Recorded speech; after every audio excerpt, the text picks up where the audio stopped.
Here's a fun Biendeo point of interesting behind the scenes. Usually I reboot my computer just before a stream, just to make sure it's nice and fresh and, you know, you're on the stream user account. I did it very late today. I'm rushing everything. So 3, 2, 1. Oh my gosh, I counted that way early. Hello everybody, welcome to the stream. It is the Biendeo stream today on this fine 20th of January 2025. I hope you're having a wonderful week. We'll have a wonderful week ahead of you. Sup, Fetty? How's it going? How's it going? Yo. Yeah, let's dive straight into today because I have so many levels to play. So much level, so much time. Here we go. And we got a bunch of topics today as well, so let's see if I've queued this up right. Wow, there we go. Are we here, baby? Hey, we're all here, baby. It's all good in the hood. Yeah, Cacodemon butt, there it is. But yeah, no, we're back with the Doom 1 plus Doom 2. Greetings, Blob. We're back with Doom 1 plus Doom 2, or in particular, we've done Doom. It's done. No more Doom. We're doing Doom 2 today. So released... Look at that, that's 9 months. Doom 2 is 32 new levels, all of which we are Doom 2. It's 32 new levels, all with a, I guess a coat of paint and a bit of a different kind of mantra and ethos about it. Featuring some new talents and a couple of subtle engine improvements that you probably won't notice as part of the remaster, because most source ports of the games these days are just like, well, if it works for Doom 1, you know, just extend the limits for Doom 2. But Doom 2 features some very interesting additions. You may have spotted them in this demo that's happening right now. But it does kind of look like a lot of the same game. So I think the easiest way to explain it is let's dive into it and let's go. Same rules apply. We're going to do it on Ultra Violence. I do know my Doom 2 a fair bit more than Doom 1 in some ways. Only a fair bit more. I love how they chuck you a chainsaw right off the beginning because it's a very interesting weapon to be using right off the beginning. But they give you all these zombies here. Doom 2's... First of all, Doom 2's first music last week or the week before, it was within the last week. So yeah, you sent me that, the Doom in the PDF. I actually didn't run it for myself, mostly because running things in the PDF code is always a bit of a spooky thing. But yeah, we can run Doom in PDF browsers. Which, I didn't look further into it, so I can't tell you exactly what the details about it are. But yeah, no, we've got PDF Doom. So Doom is always hilarious. How, you know, literally everything runs it, but also just, you know, the desire. I love how you can come up here and there's a little cheeky wall here where on Ultra Violence it's just like, cool. We're using that vertical aiming to its fullest on this first level already. Very nice. Yeah, you can kind of run JavaScript to the PDF. That does assume what browser you're running in or what engine you're running on. That switch will open this door, which leads to a bunch of dudes, but the shotgun's out here, so that's nice. It doesn't look that different of a game, does it? The sky is indeed different. I believe there's that. And we have just nice water, because we are on... this Doom 2... I think Doom 2 technically does have episodes, but Doom 2's fundamental difference is that it's one contiguous, or continuous and continuous are mostly the same words, one continuous experience across all 30 of its main maps. It does have 2 secret levels, which I will try and fit in the stream. That'll be when I end the stream, the 2 secret levels. They're accessed off map 15, and then the second secret level is on map 31, the secret level that you go into, so that'll be fun. Can I just say that this starting music, this level music, is one of the greatest, just like, MIDI guitar solos of all time. It's just, it's unrelenting, it just keeps going. It's amazing. That is kind of the whole level. You go here, that's a secret. And I believe there's a little secret here. There you go. I don't know what the last item is, but given the fact that you get a rocket launcher right away, this level is Oh, what is this level? It's entryway. We are in the entryway. And, yeah, Doom 2's level names are a lot more, I guess, well-known. Actually, I don't know. Doom 1's were pretty well-known. I'm just gonna wait for a hot second just to let this solo keep going. Although we will hear this music. It's used in map 15 anyways. But yeah, this is a very small but just fun level of just like, it's just a bunch of hallways. You got these nice little rooms with this like little diagonal staircase. Do not interrupt the solo. The chords are fun. It's got that like, it keeps going. It keeps going. But it's got this like this fun chord sequence, the chromatic steps, and then both up and down. And I don't know if it's based on anything. The way that the hi-hat just kind of cuts. Yeah, okay, there it is. That's the end of the loop. What is that, 3 minutes 50, the loop? There you go. This is our classic end Doom screen. Unfortunately, there is no overall map of where we're going in each episode as well, so it really is just like a collection of levels. There's not really a lot to its presentation, but I do think these levels are good fun. They're good fun. They do have a fair bit of variety, and I like kind of just the more chill nature of the music. No story to... yeah, for the most part. There's going to be a little bit of a, hey, yeah, you found the secret once we get the secret, but other than that, that's it. Actually, there is story text eventually. Because Doom 1's story text only came in at the end of the episode. I hate that there's like a guy in here, and he can't hit you in there. It's kind of annoying. I always just get him early. Hitting that switch reveals this, so we continue on. But yeah, lots of stuff happened in the past week. Like, actually a ton. And yes, this is Hell on Earth, so you get these fun kind of abstract kind of buildings, but they're still earthy, if that makes sense. Like, we've got a brick building, we've got people teleporting somewhere. I think they teleport out here. Bit of a dim corridor, but I like these kind of sewers, the underhalls, if you will. Lots of dudes coming out everywhere. Switch 2. That's right, we've got the Switch 2. We got that one article about... I'm just going to name drop all the articles I know of. We've got that one article of GTA 6 reportedly costing $100 US. We've got the one director at BioWare leaving, which signals significant kind of... that is an important one for the industry as a whole. $100 USD, yes. Yes. Yeah, we'll start off with the Switch 2. Actually, one thing I'll start off with, it was very rainy. So if you're in I'm in the north of Sydney, and it's like, oh my gosh, we got hit so insanely hard by the rain on Wednesday night. As instead of $60 or $70, as some game companies will try and pretend is normal, it's $100.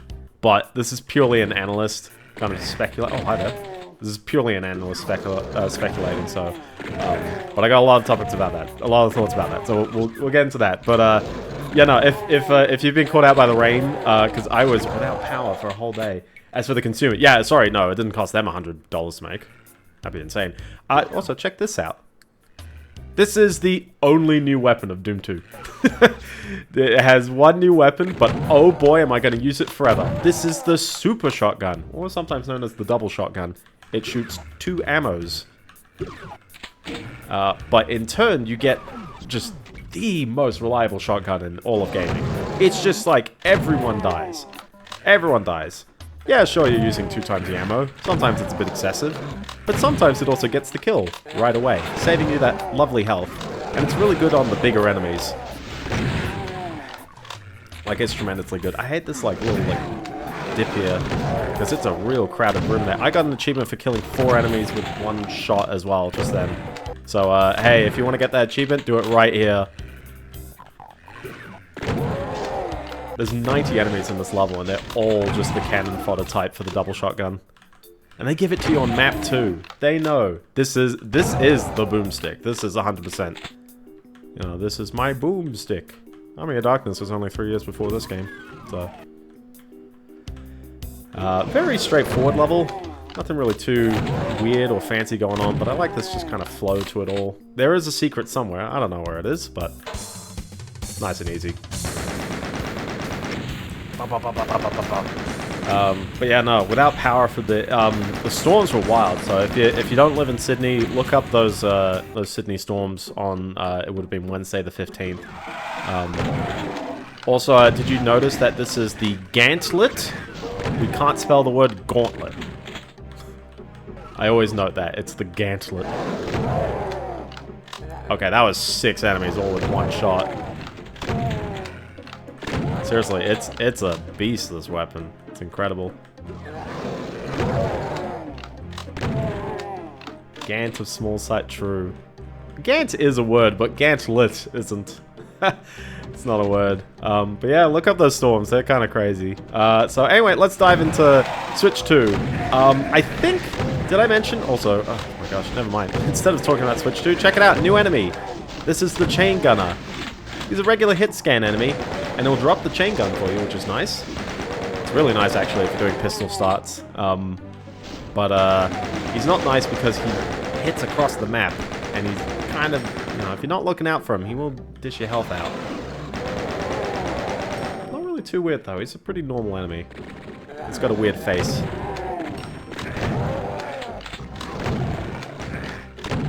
Yeah, the super shotgun takes out pinkies in like a single go, so I find it's one of the most reliable weapons for doing that.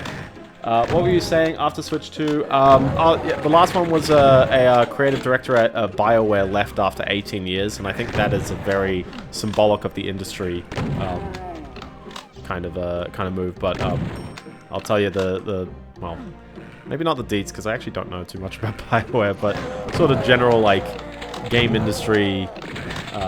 Kind of how the news breaks and how we should probably, yeah, exactly. Although this person had been there for 18 years, so they had been here just as, I was going to say Bioshock, that's not them. Mass Effect came out, which I think was 2007, so, also this music is, very, very, not the metal of Doom in the past, isn't it? Yeah, Super Shotty's just got nothing on these guys. You just keep moving, you know? And I think that's one thing that Doom 2 really has, is that it has some optimizations that make the engine even better than it used to be. Which is actually like a fun little note.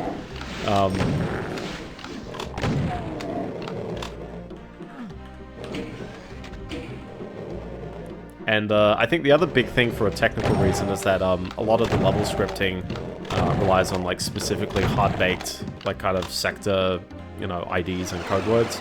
And yeah, Doom 2's got more of those, so that's neat. Beam me up, yeah, exactly. Whoosh. But yeah, so let's talk about the Switch 2. I don't know if I talked about the Switch 2 hardware last week. Are you surprised that that's the end of the level? Like, I swear, that was it. You do get the beam up, so I can at least wherever it's gone. Where did it go? Where did the teleporter go? Oh, it's up here. So I thought it was on the ground. We definitely did in DMs, yeah. But yeah, no, Switch 2. Yeah, these first few are quite short. They do get longer. But you are right, they are a bit shorter to start off with. Yeah, this secret's a bit cheeky. You gotta kind of strafe run into this pit. And then, yeah, you get all the goods. Mega health, mega armor. That's everything as well. That is everything in this level. Yeah, I knew that one was there, so might as well go for it. Bum, bum, bum, bum, bum. But yeah, no, Switch 2. It has, we've had a rumored, leak of the details. And then we had people sort of rumoring that Nintendo were going to announce a video of it on Thursday, the 16th of January 2025. And then they did. And unfortunately, the video didn't go into any tech specs. But I think there's a couple of things to note in the video. Yeah, pretty shadow dropped. Complete 100. Now, if only I did that in part-time as well. That would have been great. The focus. I love the music in this one. I was very tempted to use this in my intermission music.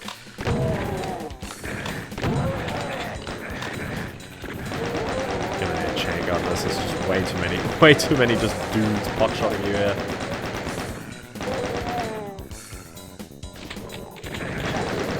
Oh gosh. There we go.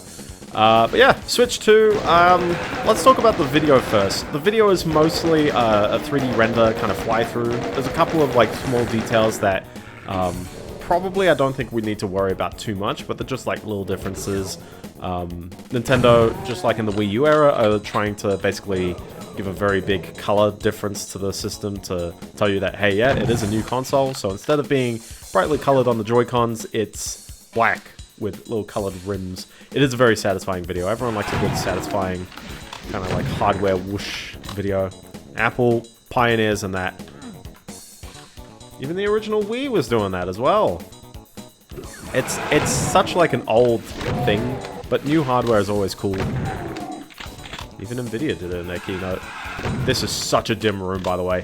It's a horrendously dim room. Oh, I keep always thinking that that's a secret there.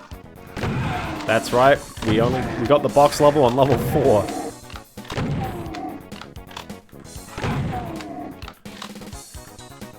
Boxes. Have I been burning my shotguns a bit too much? Whoops. There's actually this one where, yeah, you gotta stand on that box and it lowers that. Oh, and you can see that secret coming a mile away, can't you? But yeah, the video is quite satisfying. So colors-wise, the Joy-Con, like the sticks, right at the sticks, is where it's colored. They're still using the blue and red that they've done on the Switch 1.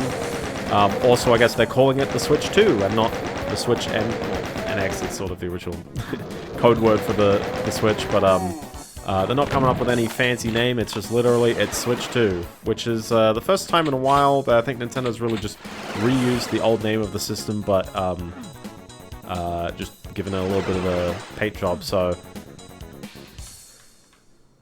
I do miss the entire Joy-Con being colored. My thoughts are they'll probably do that for you know, any sort of re-release. DS, 3DS, and probably NES, Super NES is probably my other example.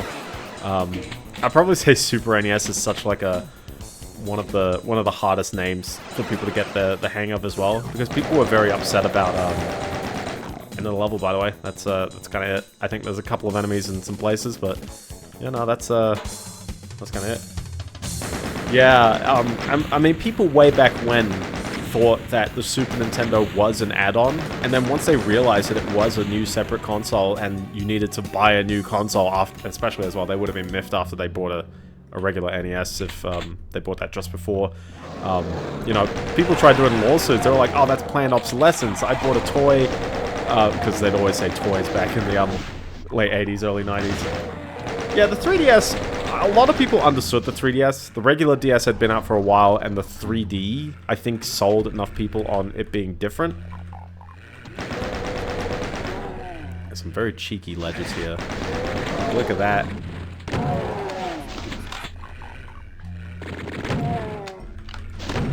Oops.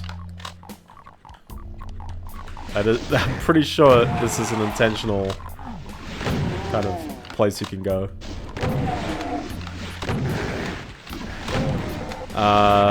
But yeah. Yeah, exactly. I think 3D was enough at the time to sell anything as it being new and fancy. Whereas the Wii U is just like, what is there to sell off? You got the screen, but people were very confused of it even being like a console, because all they'd see is the screen. It's like, oh, it's got a screen on it, therefore it must be an iPad. It's like, oh, that wasn't it. Another very dark hallway. What a waste, tunnels. Well, you can tell exactly what's about to happen here.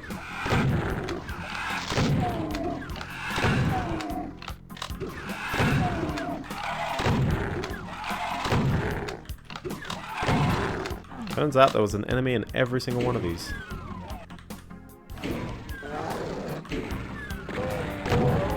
Wow. But yeah, no, Switch 2. Other than that, I think the only other things of note, the kickstand is a very, very wide bar now instead of the little kind of twiddly one that was there before. I think a lot of people accidentally snapped the first one, so I think something a bit larger is probably better. I'm not sure if it's got more rigidity to it, but At least something that's a little easier to not accidentally just flick all the way out. Probably alright.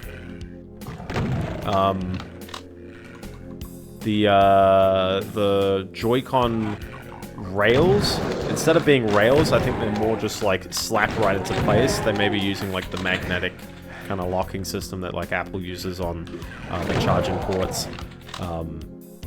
And I think the feel will probably be alright on those, but we'll have to see. I see a bunch of people very worried that like you basically have a Joy-Con in the slot and just like flex it back, and it's like, cool, you just absolutely damage the heck out of the Switch.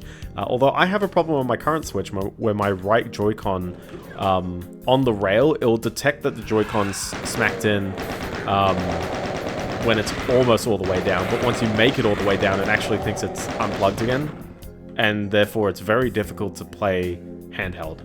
So I'll probably just wait until the Switch 2 comes out to get that fixed, but that is kind of annoying. And I've already had 2 instances of Joy-Con drift. My freaking launch Switch has not been very, you know, very resilient to the elements of sitting on my desk. Not even in a box, it's just on the desk. So, at least you can use controllers on it. I always keep using my 8-bit dough on it. So at least it's that.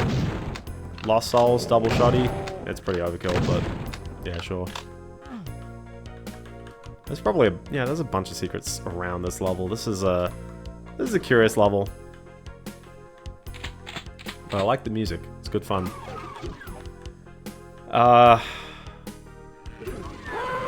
Oh, new enemy. This is the Hell Knight. He looks kind of like the Baron of Hell, but he dies really quick, and that's because he's got half the amount of health. They really like having this enemy, but they really hated how much health he had. So they made a little mini one. That's a general trend with a lot of retro shooters, and I'm not too sure if this may have been the first example of that. He is still the same size and hits just as hard, but he is half the health. With the double shotgun as well, he's actually kind of a joke. He only takes 3 hits, which is about the same as these guys. Gals. But yeah, the double shotty is just so good. It's like, just clear out the rooms. Clear them out, it's so good. It's really impossible to see these, like, specters. Yep. I'm just waiting on them to give me a kiss. Anything else with the Switch 2 from that design? Those Joy-Cons, they seem to show that they were physically bigger. Not with a relative, like, side-by-side, but just more, like, in the animation. I had the original Joy-Con and I was like, oh, this one's bigger. That's the end of the level. There's a few enemies. I've definitely missed, like, a room and a little bit, so I'm going to spend a little bit of time big. I'm not too sure if the device itself is that substantially bigger though, because especially since 2017, we have done a great stride in making screens actually closer to the edges. So it's like how like I've got like 15-inch laptops that are smaller than my 14-inch laptop of like ages ago. And it's just because like you can make the screen go up to the edges a lot more. At some point, it's impossible, but like phones even like they advertise like, oh, this is the screen size, and it's larger than the phone itself.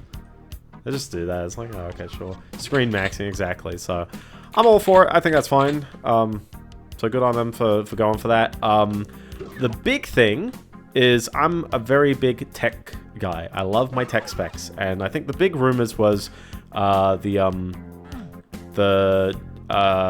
Switch would basically be using an Ampere-based NVIDIA Tegra. So, for reference, the original one used a Maxwell-based Tegra. Maxwell was the GTX 900 series, which came out in 2014. The Tegras would have come out shortly afterwards. But Ampere is RTX 3000, so from 2020. Now, RTX 3000 is not brand new, because there's definitely some newer Tegras based on Ada. We've obviously got NVIDIA Blackwell coming out. I think reviews are coming out on either Thursday or Friday. Or Saturday. The Crusher. I love this level, by the way. Here's a new enemy, by the way, which you just heard. Check him out. It's the Revenant in the dark. Ow. He fires these, like, rockets. Not quite like Cyber Demon rockets. Probably only takes, like, 2 super shotties. Yes, it is the Doot. It is the Doot enemy. We'll probably get him in a bit more kind of crispness later on, but, yeah, he's an all-time classic. He may be the most annoying enemy in my eyes, because he moves kind of quick, and his rockets sometimes home, sometimes don't, but when they hit real hard for some reason. So I love this room because there's a spider mastermind right there in level 6. This sets the stage for some of Doom 2's sort of wackier scenarios. Take a run right from here, hit the switch, run away to the far end, hope for the best. Actually, even better. I'm pretty sure. Nope. I'm trying to recall what the level is literally called the Crusher.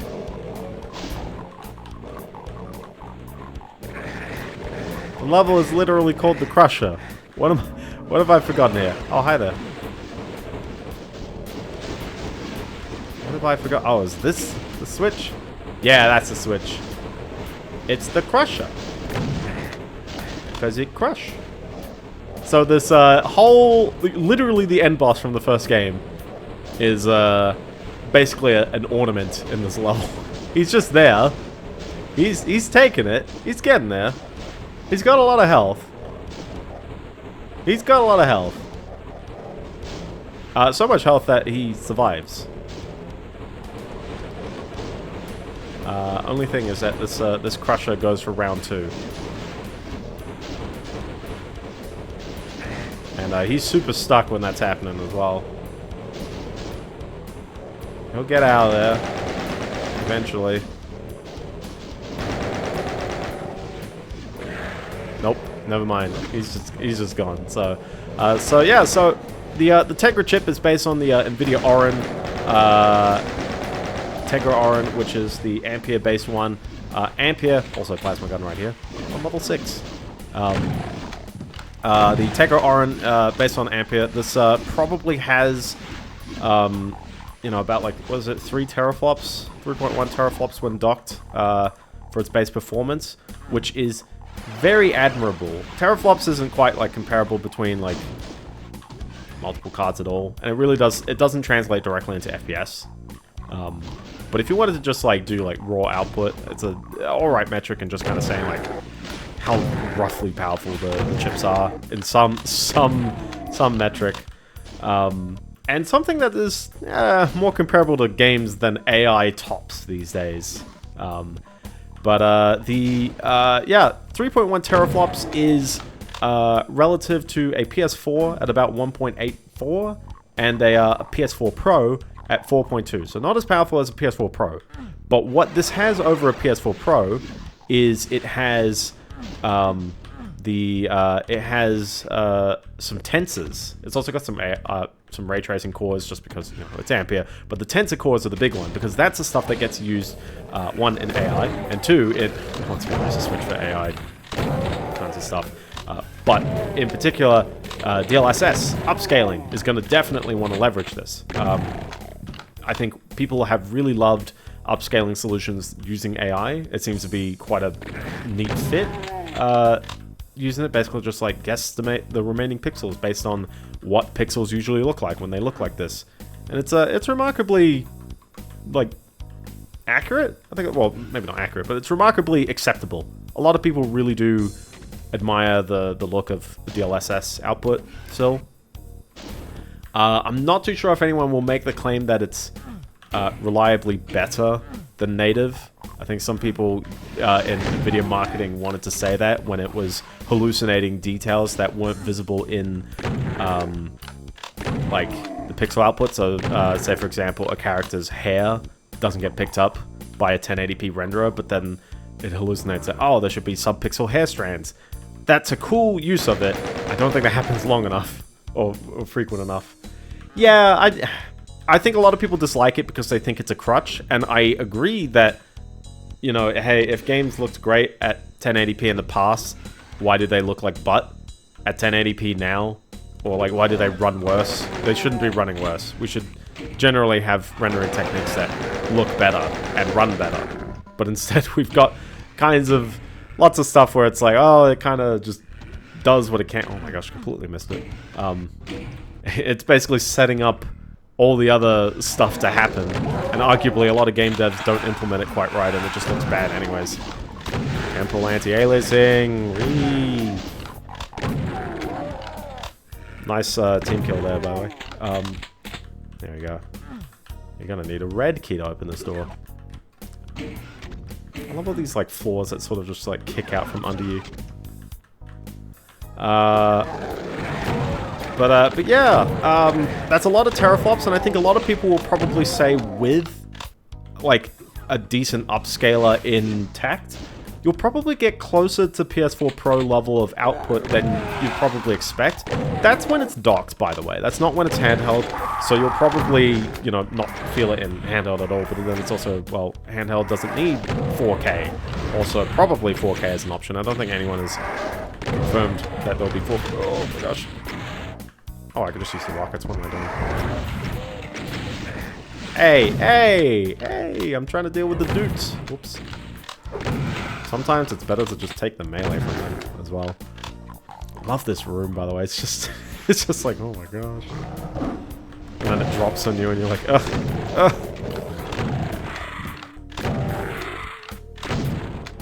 Difficult.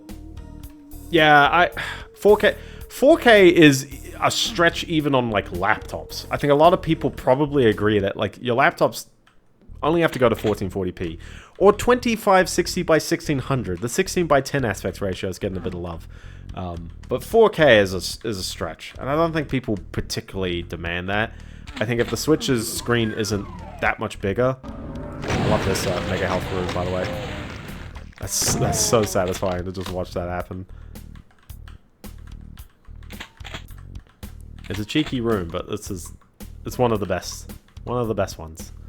And we picked up a blue keycard, so I can now wander back, and hopefully they didn't spawn enemies behind me. But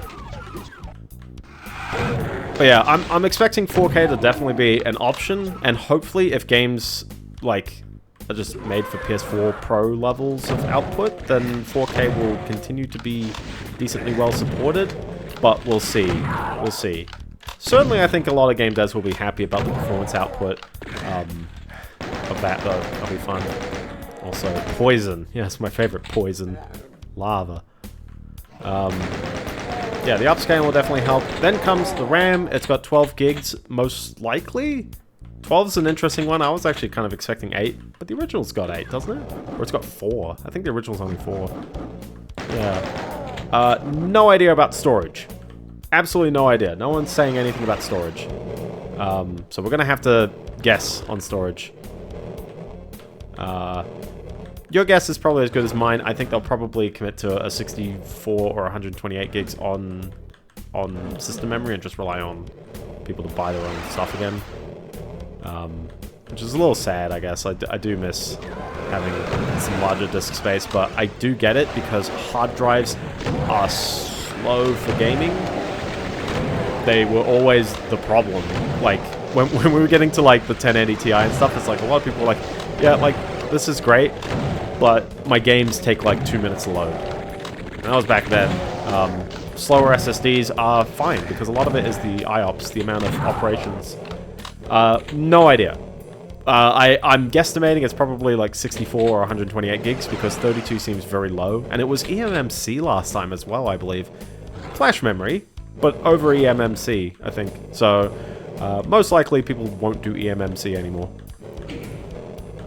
You'll probably have something a bit faster. I don't think it's going to be like PS4 levels of like crazy SSD performance required. The PS4's storage requirements are absolutely nuts. I don't know why they need like a disk that can do 5,000 megabytes a second all the time. But sure. Most games on PC do not even separate that at all. But the PS5 just hard rejects disks that aren't fast enough. Dead simple. That's right, we finally got our intermission here.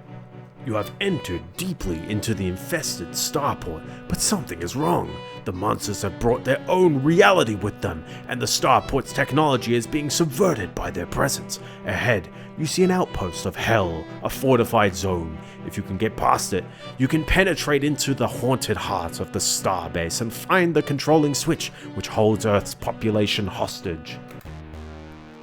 Dead Simple is a very iconic level for very odd reasons. Hit the switch and you'll be greeted by these mancubuses. The mancubus is a bit... Also, they give you a backpack, which is very nice to have at this point. The mancubus is kind of annoying, but his shots are avoidable.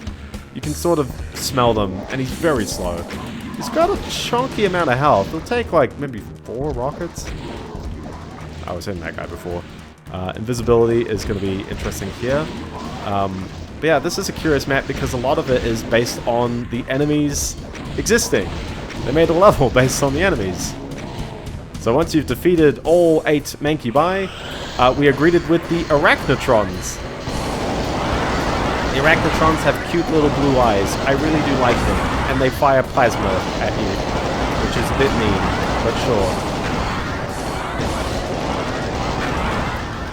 They are much smaller than the Spider Mastermind, so don't worry about that. And they're a lot more workable.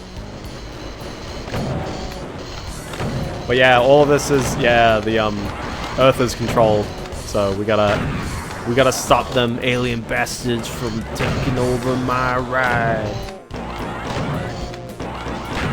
The invisibility actually really does help a lot in this level, and there's not too many enemies. Like, you could probably clear a lot of them out with your combination of all your other weapons at this point.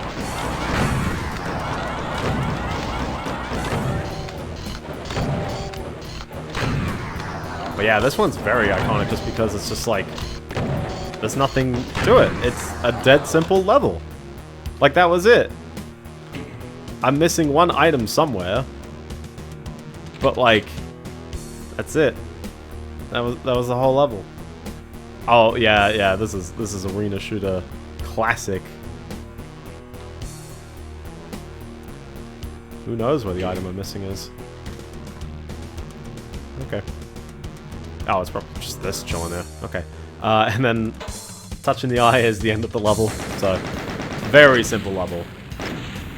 Oh, I nearly beat Para as well. Tricks and traps. This is where then people get memed on.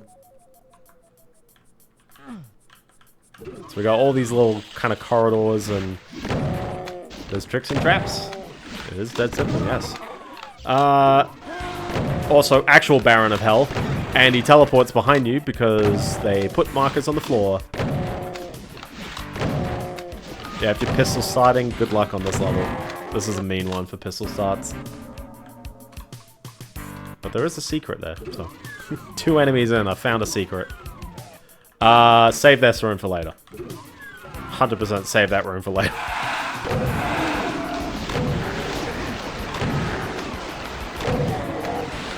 Very nice. Very nice. Oh, yeah. There's a lot of still smart level design going on in here. And I think that there's, like, they've done some fun stuff with the engine. Lots of weird things, like they know, oh, how do we bait the player into fun little scenarios. Literally every level, like, ends with an enemy right in the last little tiny room. I just love doing that.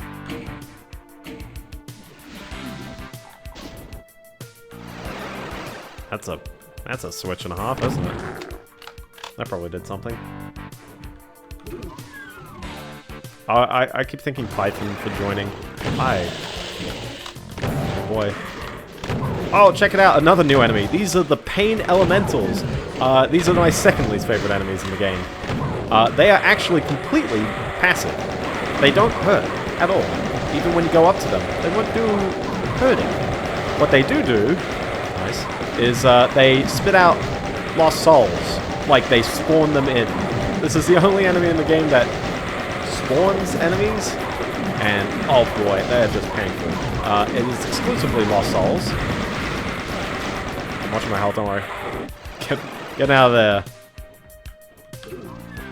Yes, 12 bar blues as well. Very nice.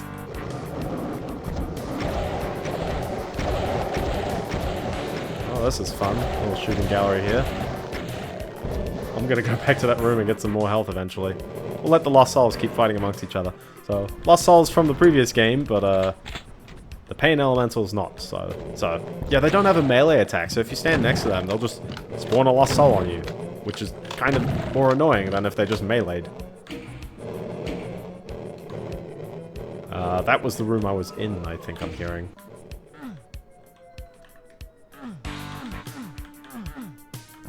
Huh. What a weird door. Oh, that's fun. I like how they've got one little guy in here just so you shoot him. Any other thing about the Switch 2? Probably an 8-core Snapdragon processor, just like it is on the Orin. Probably 6 megs of L3 cache. That's kind of how it is before. But ultimately, all of that is architecturally the same thing as the Switch 1, just more juice, basically. More oomph. And hopefully the power targets are about the same. So, I don't think we're expecting anything too weird for the Switch 2, and if anything as well, being something that's basically the same architecture as your previous gen does mean that your games really should just work. You hear him. You hear him. I think I gotta embrace this room again. This room. I'm gonna go out the other side. Actually, we'll go guns blazing.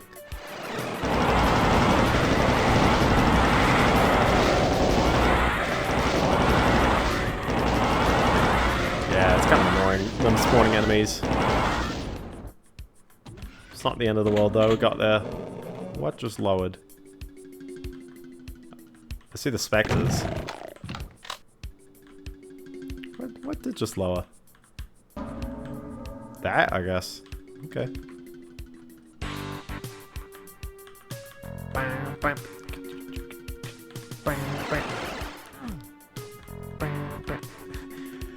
But yeah, nothing too weird. And yeah, the only other thing with the Switch 2 that they really showed in the thing was what else?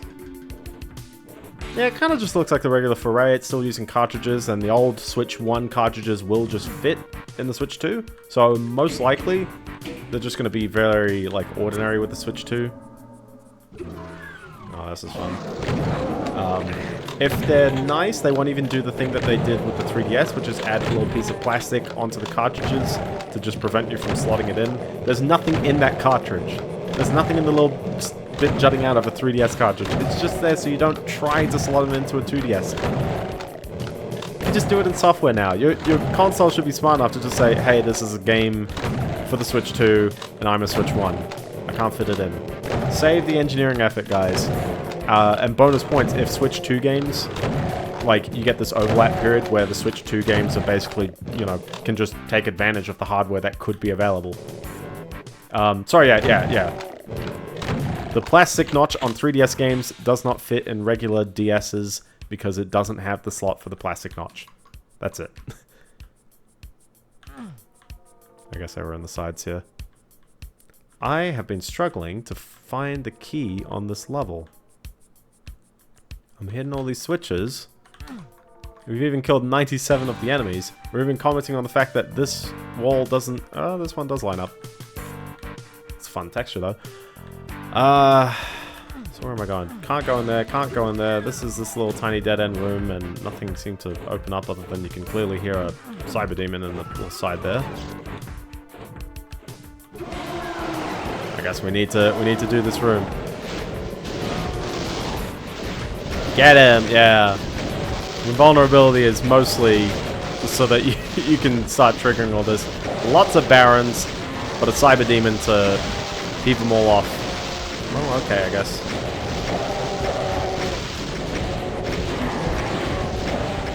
Yeah, he's hoarding the switch there. Man, if only I had a switch too. Oh, I can't even get the heck out of dodge. Okay, I'm gonna try my best. Yeah, sure. We'll just accept that. Oh, snap! They're leaking! They're leaking! Ah!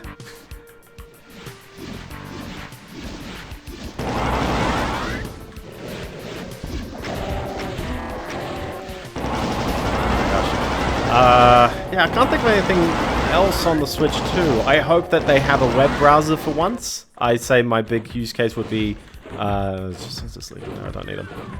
My big use case would be so that I could write a little local web app that I can connect to and then basically use it as like a glorified big touchscreen. That'd be fun.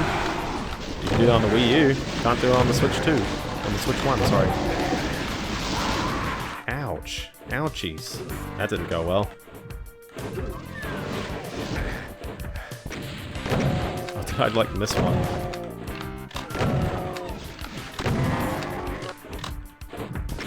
Yeah, he's still chilling. Alright, we're gonna run straight to the corner. Oh, he's in the corner. Oh, who put this here? Who put this here? The jerks. The jerks. Yeah, Mario Kart 9 footage. Donkey Kong looks weird. Actually, a bunch of the characters, like, I mean, if you really look at, like, Mario's proportions, he's also a bit wacky looking. So I just wonder if it's... My brain was like, why am I backing up here again? Yeah, Donkey Kong does look a little weird, but, I would chalk it up to beta. Like, just like, maybe it's a little early. Maybe they're going to do one last pass. Usually they don't do the Donkey Kong model themselves. They actually will get it from either Rare at the time or Retro when they were doing it. So I actually don't know if they're sort of like, well, we're going to do the characters a bit wackier now. Sort of like when Crash Bandicoot changed his art style, you know? I mean, Mario Wonder did a little bit. So, we'll see. But, big thing for me, I actually thought it was going to be like 16 player. Turns out someone mentioned to me, it's actually 24. There's 24 of them. Oh, that's just mean. Imagine getting to the end of this level and you just die like that and you're like, ugh. Ugh.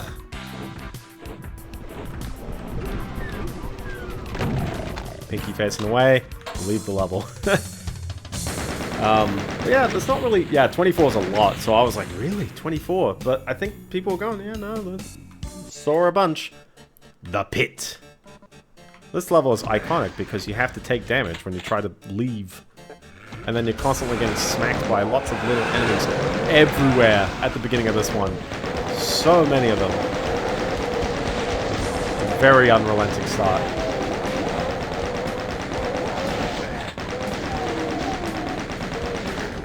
Why they gave you the Mega Armor right there, okay.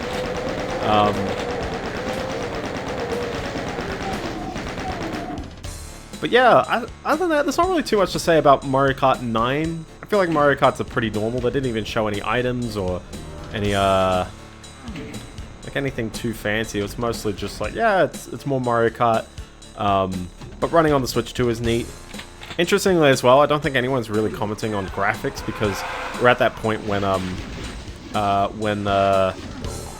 basically YouTube compression is more egregious than the actual output from the console. The track was very wide, so I mean it makes sense if you're trying to fit 24 players in. I'm actually curious how they'll balance it out because I did find Mario Kart Wii back in the day felt like retro tracks just had like a much wider scale for some reason to make it work. I think it works at 8 a bit more, especially when you've got 200cc as an option. But, which I know the 200cc was a post-launch update. Sometimes the main elemental doesn't even do anything, it just dies.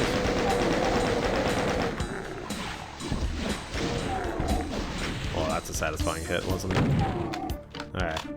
So, I've got the stairs here, but nothing to do here, so okay. We'll just leave, we'll just head up here. This one will be a fun room to basically trigger all the enemies to shoot each other.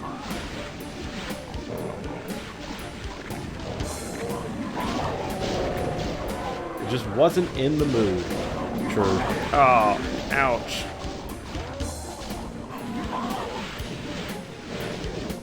Alright, we'll take him out now.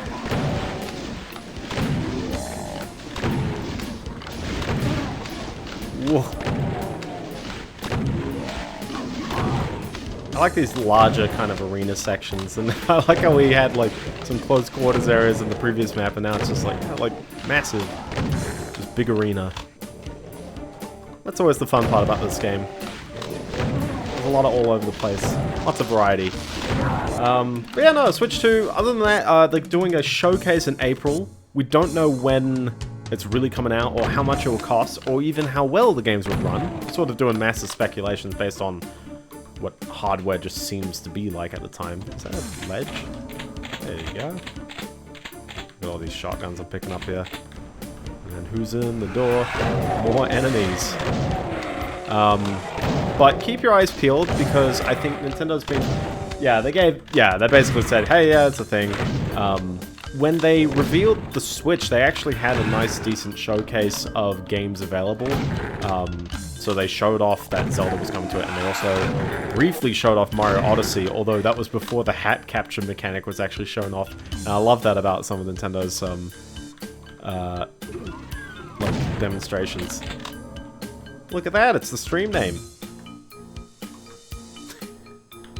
Big Gun. That's the name. If only I had him on the last level. Also, yeah, isn't that weird? We've seen all but 2 enemies. I'm like, how many? 2. We've got all but 1 weapon. That is a mean Mancubus placement. Is he shooting them?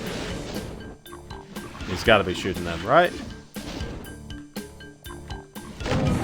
Did I break the pain elementals? He tried coughing.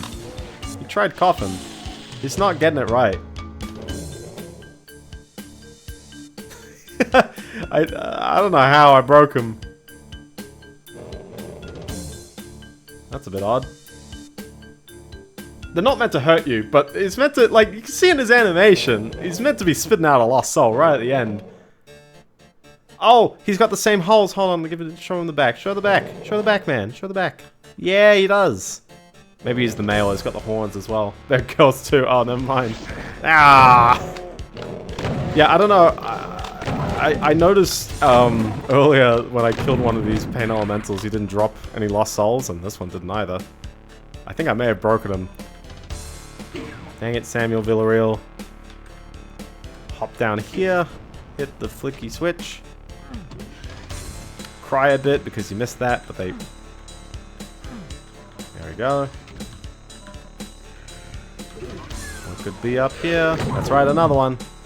Yeah, they are broken. They are broken right now. Cows have horns, that is true. Cows don't spit out little skulls, though.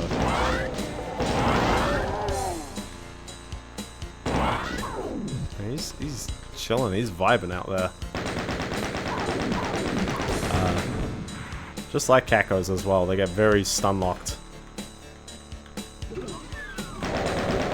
Nice, nice, nice, nice.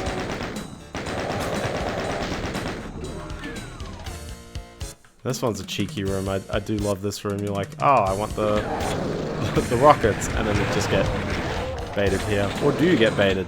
No, you do get baited. Very hard. Because these lost souls ruin your aiming potential as well. Dang it. Take 2. Female represent... Exactly. The Cacos are my favorite enemy in the game, so there you go.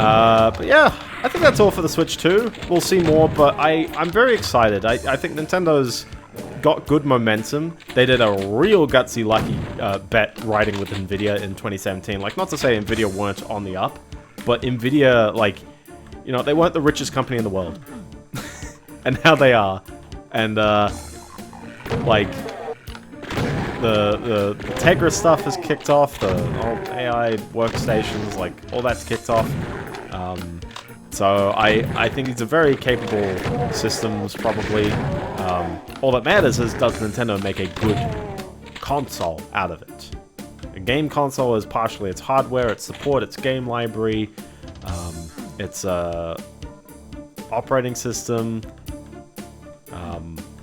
So it's got a lot of things going on. So just because it looks okay now, doesn't necessarily mean it'll be amazing, but I think, you know, yeah, exactly. It really depends on, like, which company is giving you the games and things that you want the most. And, I always struggle with, yeah, Sony and stuff, because Sony think that they can release a $1,200 Australian console on you, and I'm like, ah. Whereas I hope, this is all hope, but I hope the Switch 2 is, oh, these guys just, like, rolling up. Also, hey, are you spitting out Lost Souls suddenly? Oh, I fixed them. It's got little stubby arms as well. I'm sorry, I'm misgendering the pain elementals. Oh my gosh. I'm gonna get cancelled already. It's only January. It's so over for me. I like how this level suddenly is like a lot larger than many of the other ones that we've done. Like, we've been at it for 8 minutes. We've still got like a quarter of the enemies to go.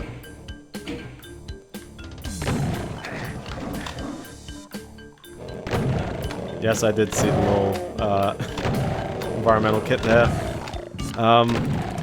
Yeah, no, I'm looking forward to the Switch 2. Yeah, as a guy who does own and play a lot of Nintendo games, I'd probably feel very likely. Something else happened since the last stream.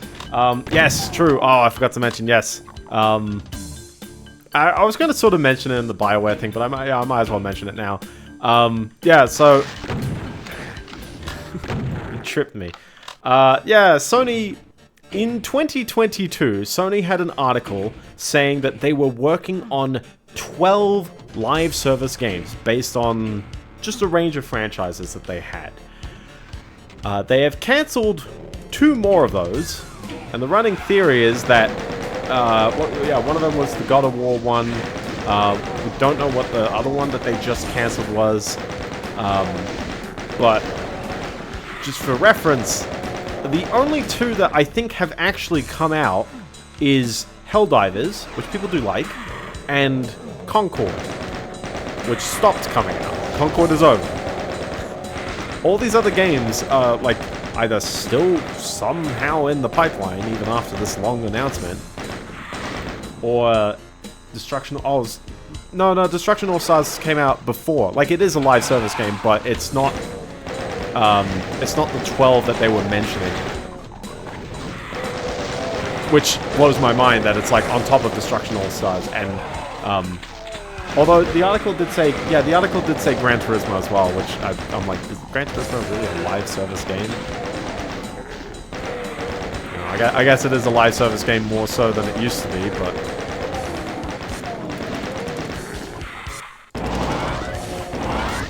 Couple of enemies on this level though, I'll tell you that. What a weird, like, little ledge here.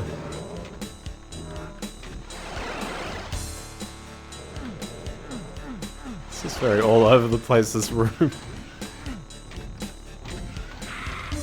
So let's at 17. Oh my gosh, we're up to 17 now.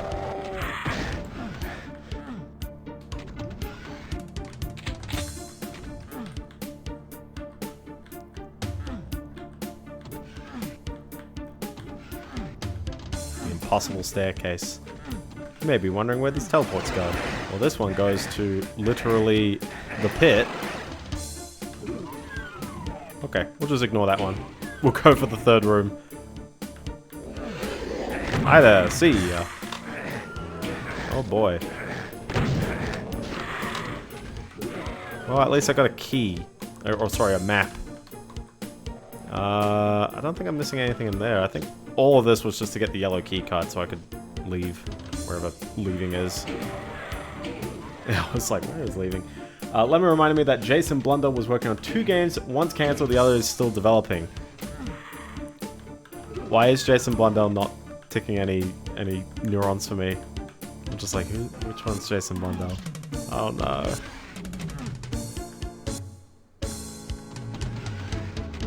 I'm blanking out on Jason Blundell. Ah, the COD Zombie Squad. See, I never... here's a spoiler. I only own one COD game, and that's because Call of Duty World War II was in a humble monthly once. But that's also because I owned a Wii. Unless GoldenEye on the Wii counts as a COD game, because it's by the people who do the COD ports.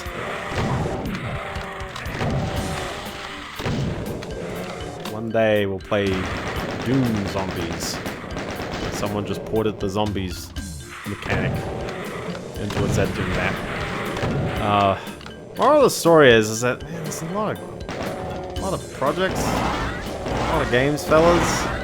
And I think live service games are inherently like competing against time.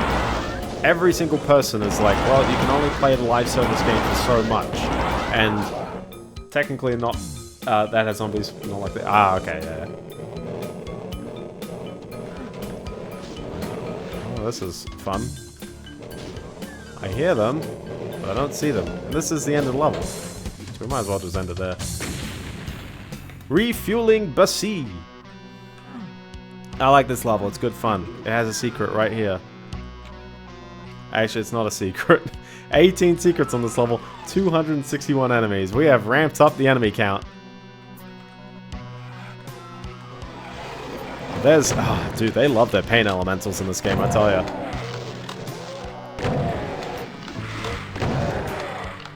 That is 261, by the way. I believe it doesn't count spawned enemies.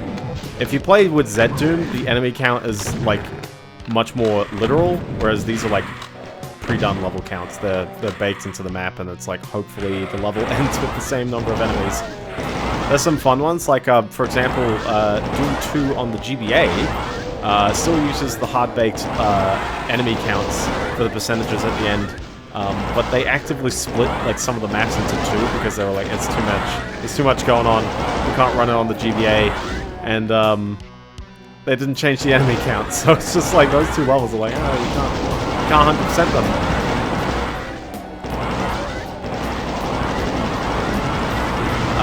But yeah, game as a service games. They all compete for your time, whether they're free to play, whether you gotta pay for them, or whether they require microtransactions or they're just there. But a lot of them all compete for time, because they really want people to return to games. And to return to games, you sort of need a community to care about coming back to. And also, you need things to do anyways. Because if you just made a game that's just like, hey, we have new stuff every day or whatever, it's like, yeah, sure, but I don't know, I don't think it counts in the same way. Making all of these games that was painful. Oh, and I saved right at the beginning of the level. Ah, I was like, man, I'm just gonna reload me shooting a rocket directly at an enemy right next to me. Not realizing the repercussions. I mean, padding, yeah. I'm actually surprised like, it's only 9:32 right now, so I haven't used too much time. I'm already up to level 10, and I'm intending to do 17 this stream. And the 2 secret levels are not very long. 1 new animation every week. Oh, yeah, okay, yeah, the Concord one was, like, so egregious. Because it's, like, everything with Concord, like, dismissively, and if you like Concord, I'm sorry, but everything with Concord is actually, like, a who cares kind of thing. And that's very dismissive, I know, but, like, everything that they were saying is, like, I would just prefer you just release a game with all this stuff in it. Because I know all, or at least a lot of those things you have done ahead of time.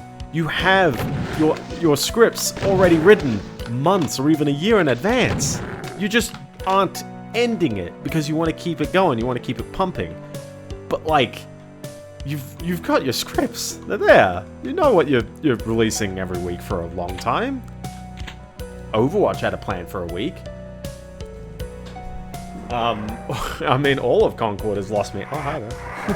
My chair fell, so I was like trying to boost it up. All of Concord's really lost media. Like, people have the discs, but how much was on the disc? People have the Steam files. I guess that's the best you've got. Oh, it's a good combat room. Yeah, these Arachnotrons do not give up. True, you don't need the service to watch a video.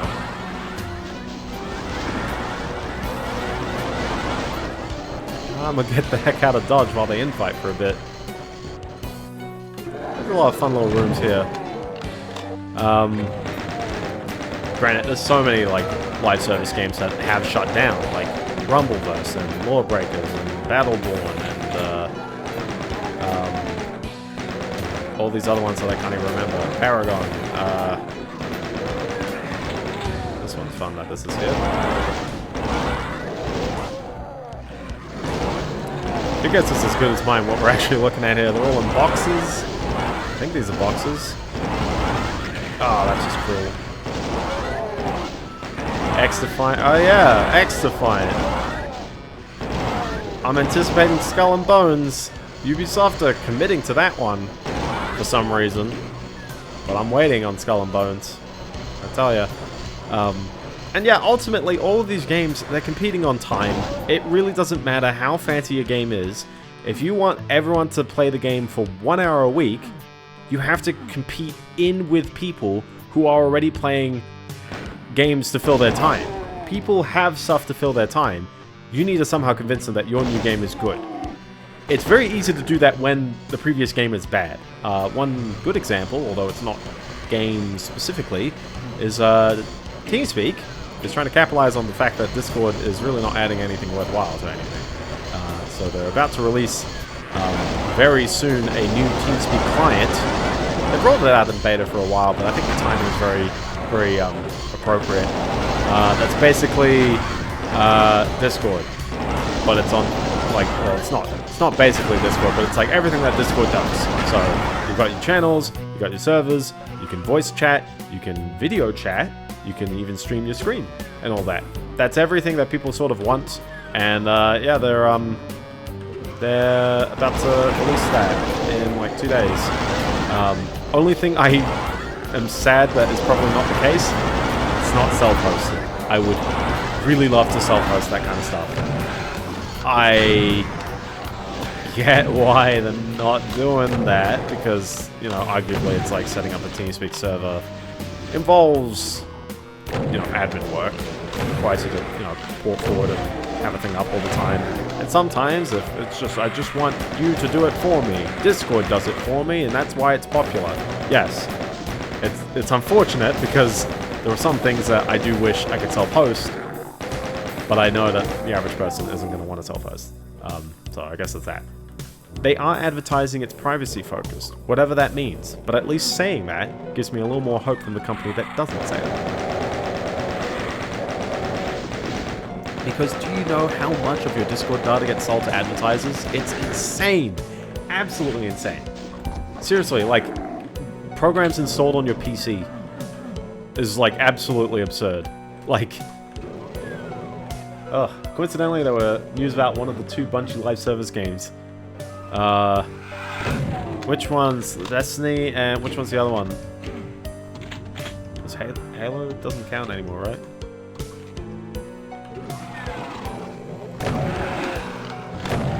We got carpet ceiling. Now, I unfortunately don't follow a lot of live service games, so X-Defiant was mostly one where people were like, yeah, the writing's on the wall, and we love punching at Ubisoft, apparently. No news on the Ubisoft going bankrupt thing, by the way. I think we'll probably have to wait until Assassin's Creed comes out. I don't want them to go bankrupt. Destiny 1 Payback was cancelled in 2023. Oh! They were gonna make, as in... Oh, as in Destiny was one and Payback's the other one. Okay, yeah.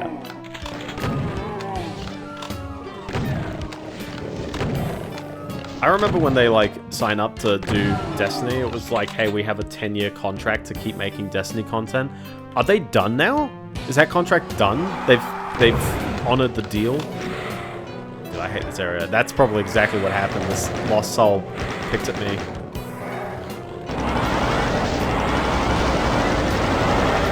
Oh, this is a room and a half, isn't it? Hi there. Oh my gosh, this is more than half a room. Ah, we're nearly done with this level. Oh, it's so annoying when you kill the Lost Souls. Sorry, when you kill the Pain Elementals and then the Lost Souls come flying out.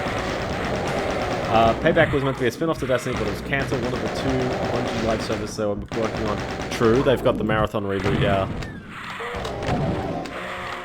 Isn't that going to be a MOBA? It's kind of weird as well, because, like, they've released 1 and 2 on Steam as free games, and I think it's mostly just to remind people that Marathon is a thing, but the news are about the other one.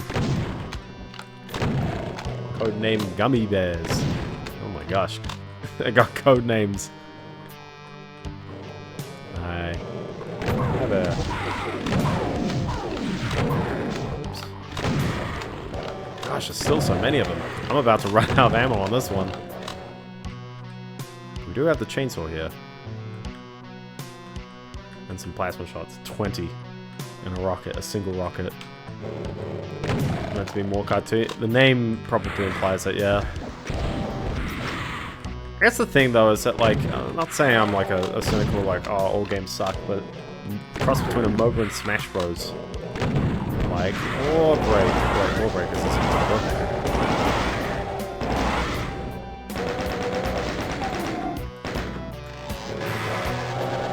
Just gotta get him with Old Faithful. There you go. And all these rooms, they were interconnected the whole time, and I still haven't got the blue keycard. Oh, that's a fun sound. Oh, that's a fun sound. Just cash. Oh my gosh. Okay, that's just mean. That's just mean. Blue door behind that anyways.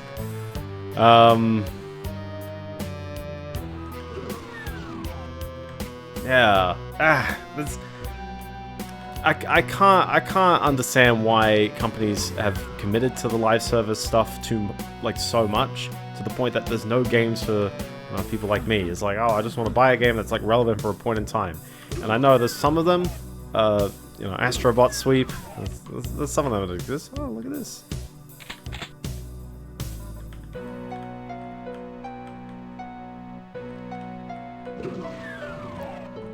There it is. That reveal enemies? No. Interesting. Astrobot Sweep. You may spot that there's a little line there on the map, by the way. That's totally where one of the enemy tunnels is, so that they can teleport in. Or this is just a wall that opens up at some point in a moment. Yeah, so Sony, like, at least Sony make multiple games, whereas when Ubisoft makes multiple flops, it hurts. It really hurts, because there's nothing, like, that can be done about it. And that got me thinking as well, like, yeah, so many of the big companies just like, man, too many eggs in one basket. Oh, hi there. Hi there. Let's get him! Okay, they really want me to do this. Oh, he'll come back.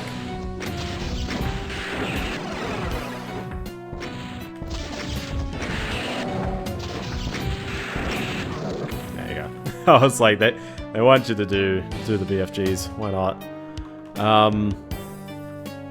There we go. Back down. Sorry, flashbangs. Look at this cheeky wall that's in here as well.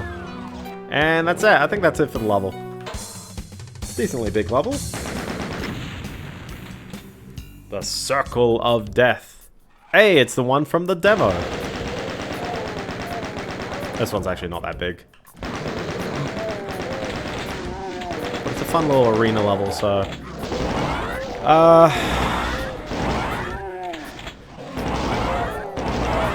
yeah.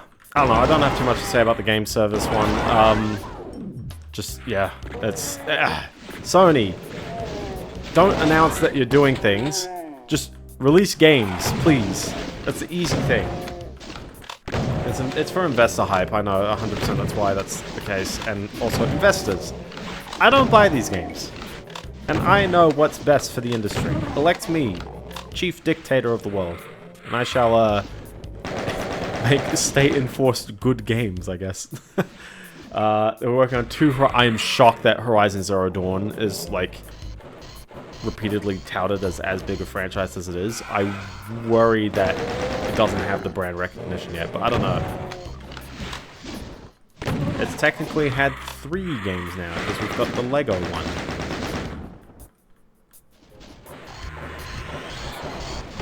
Have I mentioned this tree texture, by the way? This tree texture gives me the heepies. I do not like this tree texture. There's just something weird about it always facing you as well. Like, at least this one, it's like, oh, it's cylindrical. Look at it when it goes up. The head of Sony made Horizon. Oh, true, yeah, I forgot the VR one.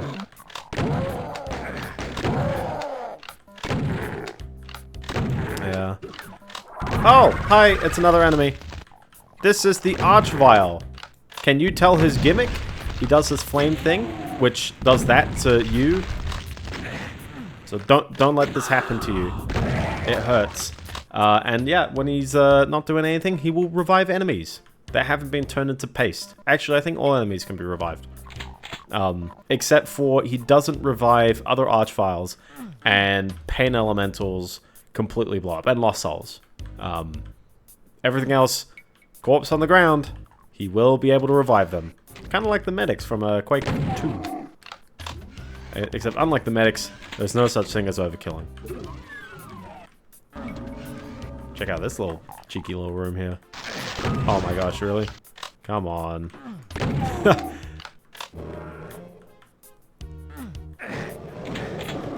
The floor is dangerous.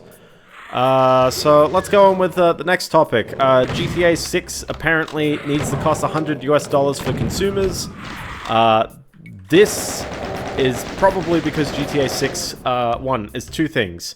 It is literally going to be a billion-dollar game.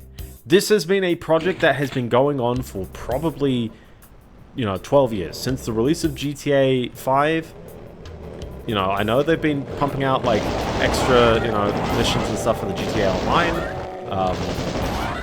But that's obviously not where the whole effort of the team is hiding. Red Dead 2 also exists, but I don't think the whole effort of the team is hiding behind that. I think 100%, they've been working, there's been a bunch of people, and yeah, they don't do spin-offs, they don't do expansions for the single player anymore. Grand Theft Auto is, like, it's 5, it's going to 6, and that's fine, but yeah, Rockstar is not small at all. This thing has been costing so much, and we don't even do, like, billion-dollar movies. We do, like, the most insane movie budgets have been, like, 400 million in the COVID period, when you'd have very, very long, like, turnarounds and having to get actors back and all that stuff, like... Such chill music, by the way, I just want to add. Yeah, Concord, yeah. $400 million. And think about it, like, if GTA 6 hypothetically was to earn Concord money, this would bankrupt the company, like 100%. I think Sony's got a lot of buffer money, but Take-Two is like, this is it, that's it. Now, obviously, GTA 6 is not going to flop because people buy GTA all the time. It's had a lot of goodwill. I think a lot of people still somehow pay for GTA Online, despite the, like one of the post-launch heists being incredibly easy to get money in. Like literally, like some people earn minimum wage and probably would be able to just like make the money in the game faster than the actual job. Yeah, people will buy GTA just because it's GTA. On top of that as well, we meme about Concord's 400 million because it doesn't make sense. Like, it's a hero shooter. Why does it cost this much to make a hero shooter? That's absurd. But GTA 6 is going to be, hopefully, it will be a multiple dozen hour long single player. It's probably got the multiplayer all behind it. It's gonna look and feel like there's so much content and so much to do and so many things and so many little tiny details everywhere. That's where Rockstar have prided themselves over and will continue to hopefully pride themselves over until we see that they don't. So yeah, it makes more sense. Yeah, it makes sense that like people are gonna buy it and it's gonna do really well. I was genuinely surprised at the time. I wonder if I actually commented on it on Let's Play form.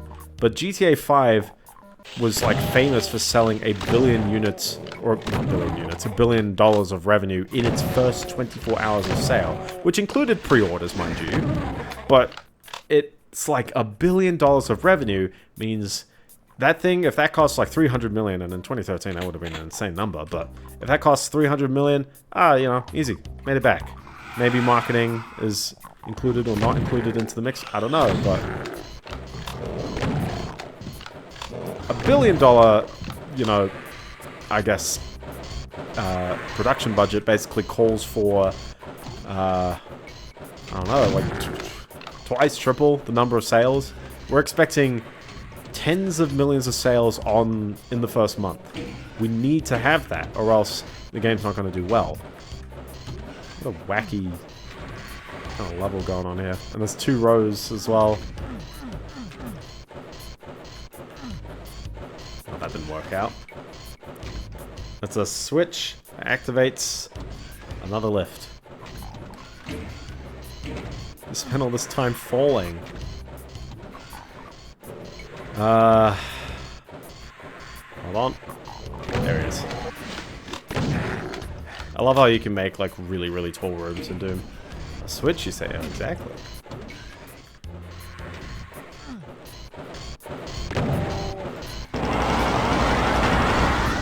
There we go. I think that's it, because this... Where does this teleport you? Oh, look at that. I used to think that the secret exit was in this level. I wonder if it is on other versions of the game. Definitely not on this version, though.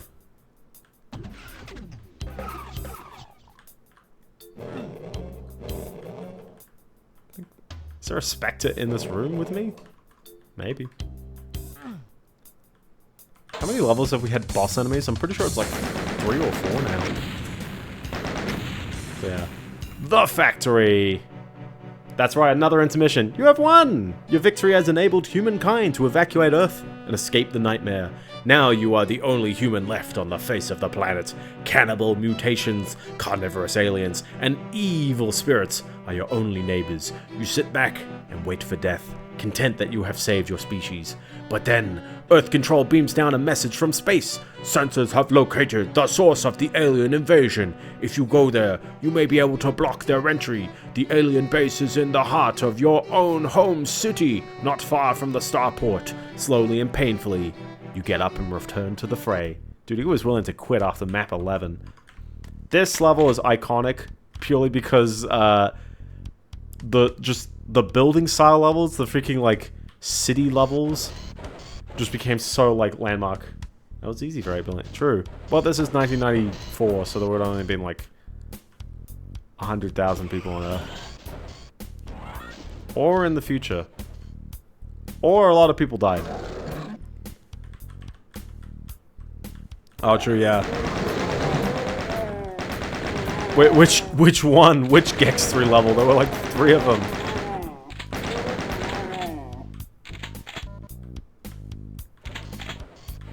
What a fun little room here.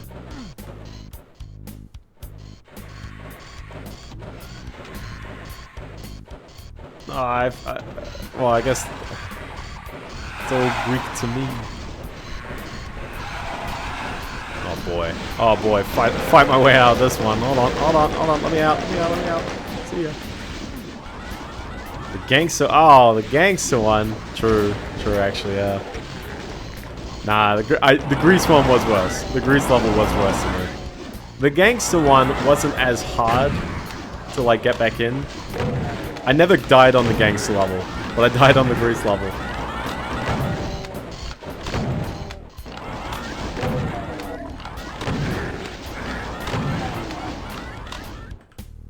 Yeah, you're alright. It does remind me of that. Moral of the story is our game budgets are insane, and combined with the games as a service, multiple degrees of soul death. I like it. We got stairs as well. Oh, that's fun. Might as well.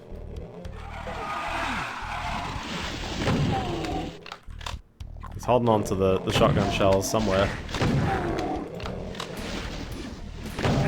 Ouch. No good, very bad health. Okay, so the message talked about aliens. Are these aliens or demons? That is a good question. Well, I guess technically anything not from Earth is an alien, but demons... Well, the space demons, technically. Because they're not... Yeah, they're not actually from Earth, technically, even though you go to hell.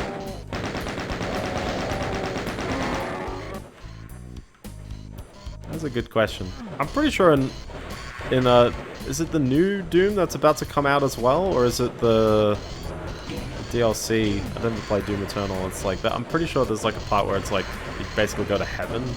It's basically like dudes who need their positions. Wow, by the way.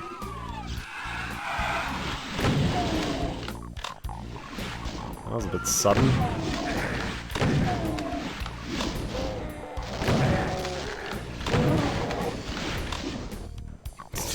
I don't know what happened there, man. I don't know what happened.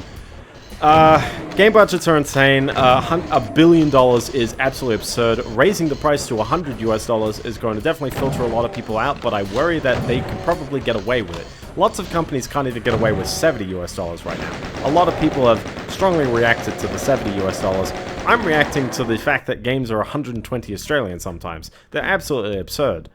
120 Australian dollars is a lot of Zinger boxes. Do you know how much value we have with our Zinger boxes? Exactly.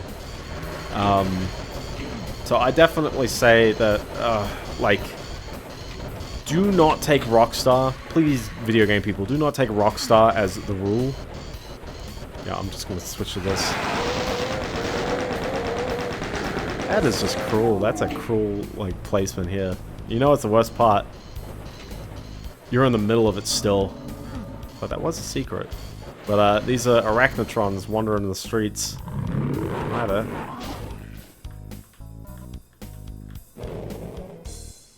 Chucking berserks. What's the one production of media that had the highest budget?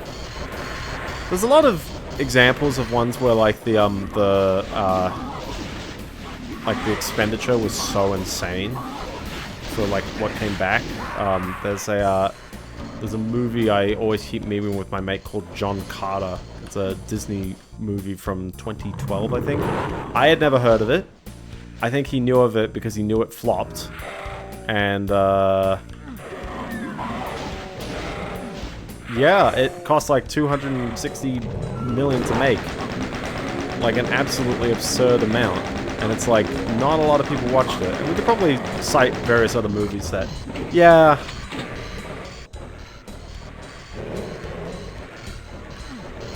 A little wacky little room. Ooh. Just try to attract the lost souls around. Oh, alright.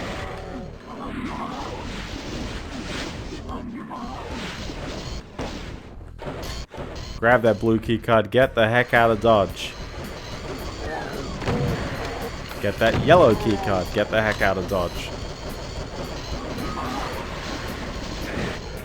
Alright, it's not chilling there. Oh, okay. Justice for inflation. How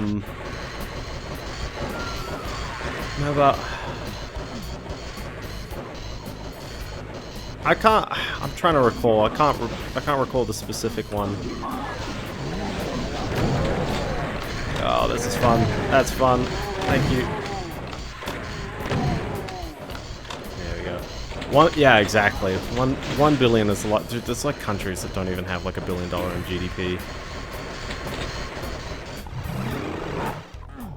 Hi there. Oh. I hate hitting all these projectiles. Like they're kind of annoying. They are very annoying, these projectiles. Oh my gosh. Dodge, dodge. Whoop. Back here.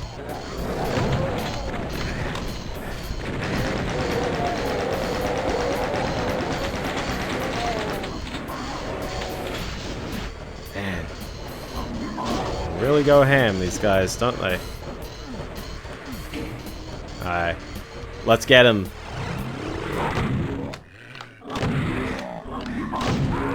That was like 60 health was gone.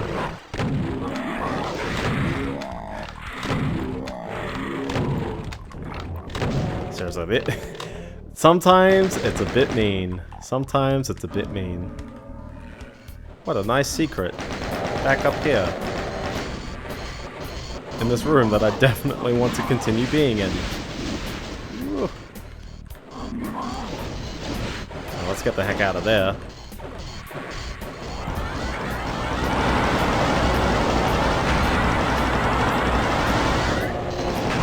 There we go. Highest budget movie. Is it really? Wow.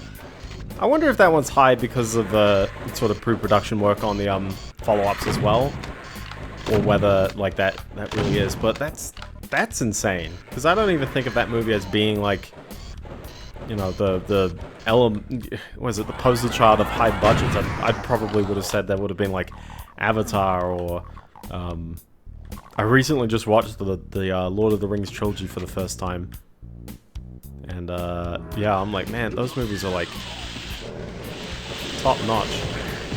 Punch a Dakako. You cannot punch a Dakako. There's not enough like health to like survive this.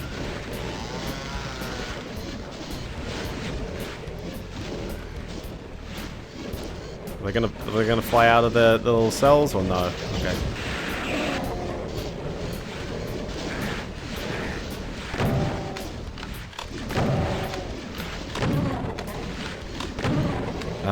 Yeah, I don't know. I can't explain budgets other than my point a few months ago where I basically was like, I can fathom, you know, $10,000. I can fathom what $100,000 will give you. I can sort of fathom what $1 million will give you. 10 million really feels like we hit a peak. 100 million, very high. I can't even understand that one. $1 billion, I'm like, I don't know, man. $1 billion. Like,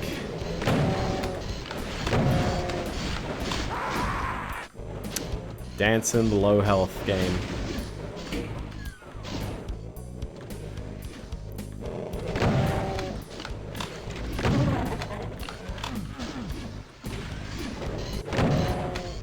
Is there even any switches where they're standing, or no? You just need to hit. Oh, Avengers: Infinity War together. Jeez, $1 billion. I feel like a lot of that is the actors.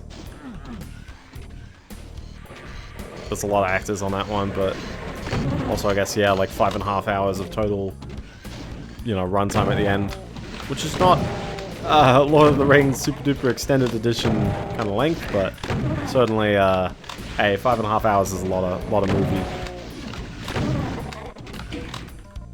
Yeah, it's just, I just can't fathom. It's such a high number. How does this happen? And there's still lots of rough CGI and all that stuff. I always blame the CGI. I think a lot of people. It's an easy cop. It's an easy call.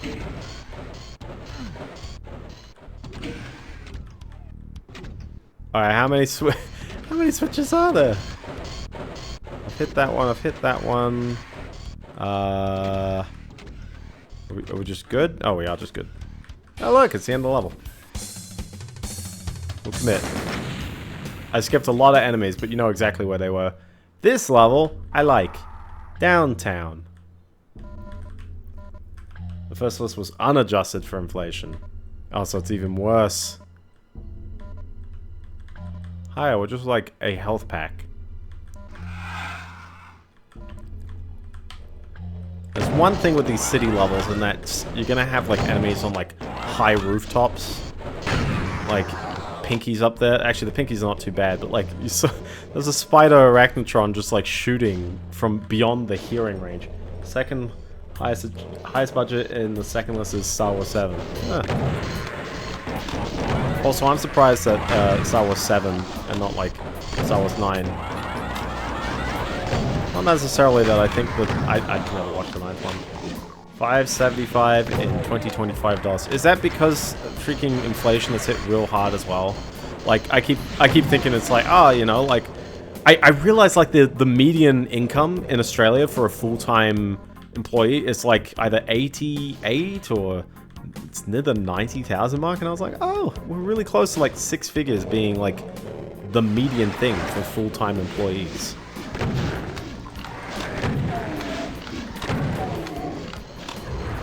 fun little BFG placement. Little Kako to greet you. Hello there. It was 447 in 2015.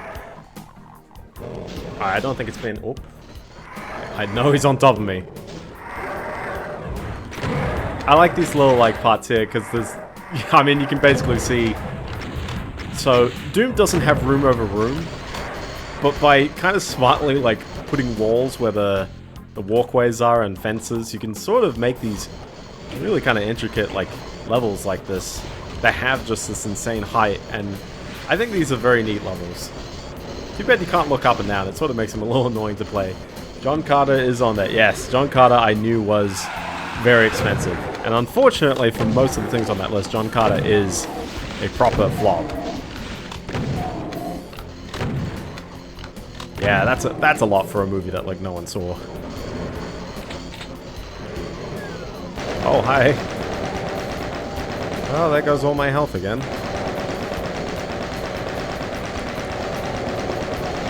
It was fun while it lasted. Now it's not.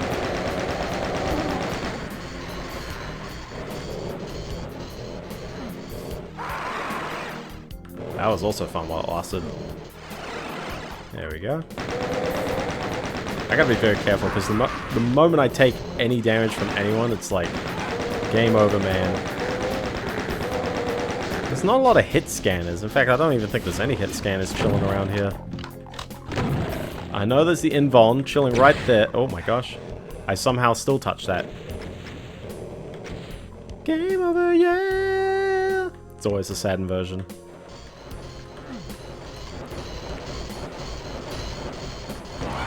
Look at this wonderful arrow. Where will it lead me? Gosh, I really just need like I need a medic bag. I just need like something like that. Come on, there it is.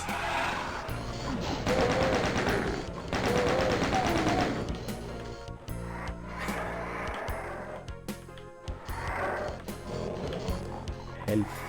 Exactly. Yeah, do I mention TikTok today?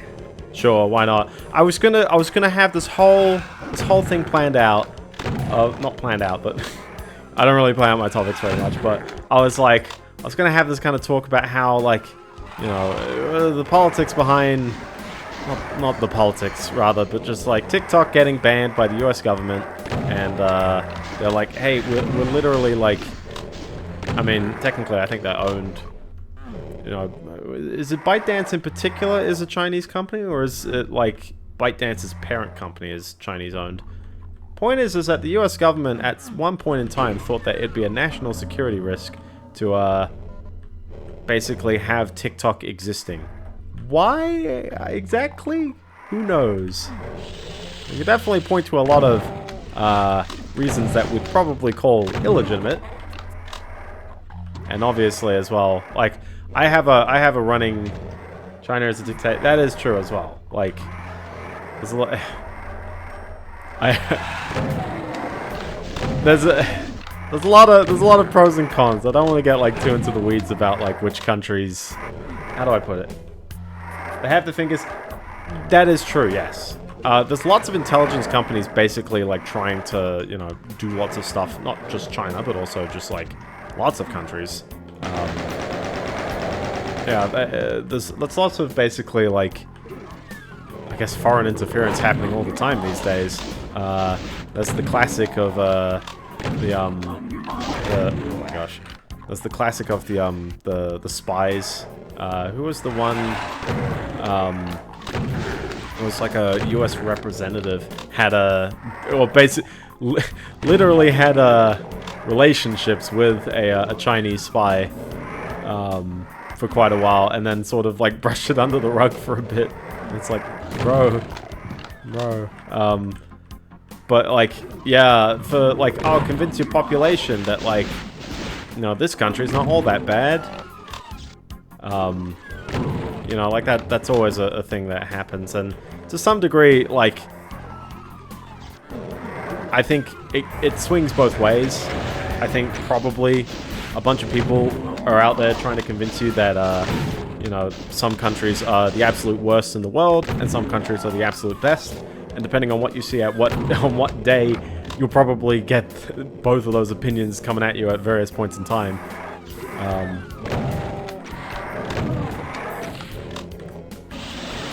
Country isn't bad. Well, yeah, exactly. I don't think, because a lot of the time, and I think it's said best, a lot of the time the country is its people, and almost all people, you know, citizens, are generally not like bad people. Sometimes they are driven to things by terrible systems in place, but a lot of people, including leaders, can identify the right from the wrong. I think it's mostly that power corrupts, and usually those who have more power are more likely to be corrupted and basically abuse the system. Nice telefrag, by the way. I don't know, a rational person who could defend the government like that. Yeah. I know I jested about like becoming supreme dictator of the world. But yeah, I'd generally say as well, it's like no system has been perfect. Some systems have been closer to ideal than others. You know, like I think as someone who lives in Australia, I have enjoyed our system when it has generally been a very pure system, I guess. But it's also like it's not been perfect. There's obviously things like we have corruption scandals all the time. This is a real wacky room, by the way, because you've got the one lava on the ceiling too. The brightness is quite dialed up, and you can clearly smell what's about to happen. Oh, you thought the wall was going to come down. No, it was just a flat... It was a flat-out Jeep. Yeah, exactly. The systems we like are often the lesser of evils. But also, you can't have no leaders, you know what I mean? Like, oh, look at that little cheeky hole. Ooh. Like, yeah, you can't have no leaders, so I don't know. But moral of the story is, instead of getting into like different political systems, just mostly wanted to focus on TikTok, because I think a lot of countries can definitely imagine foreign threats, and foreign threats through sort of information systems. There's gotta be something... Yeah. The best leaders are the ones who are the most, like, kind of humbled and reserved, and don't forget that they're in this position mostly because they do represent people, and when they act on behalf of the citizens, usually the best outcomes come out, I find. TikTok is more of a hazard on the minds of internet. That is true. So, yeah, so back in April, US government said, yeah, we're banning TikTok or something. Actually, I think the rumors or the discussions were happening even earlier than that, but they eventually passed that bill, so it actually was happening, saying, hey, yeah, on January 19, which is coincidentally, one, yesterday, and two, there's a change of leadership happening. Oh my gosh.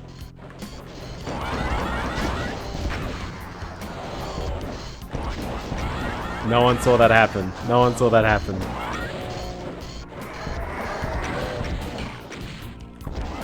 No one saw that.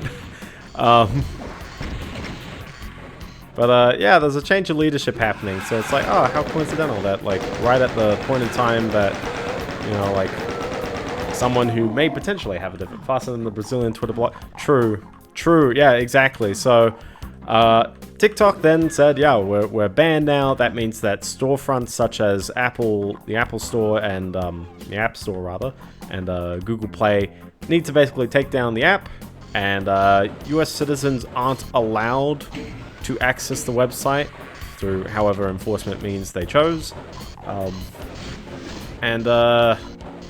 Yeah, I think I don't use TikTok, and so I don't actually have like a user perspective on this, but a lot of people were very sad. So much so that people were seeking what's a short form video platform that has a lot of the same kind of TikTok kind of, ideas and principles behind it. And a bunch of people converged onto an app called Red Note, which is literally a Chinese, like, owned short-form video content platform.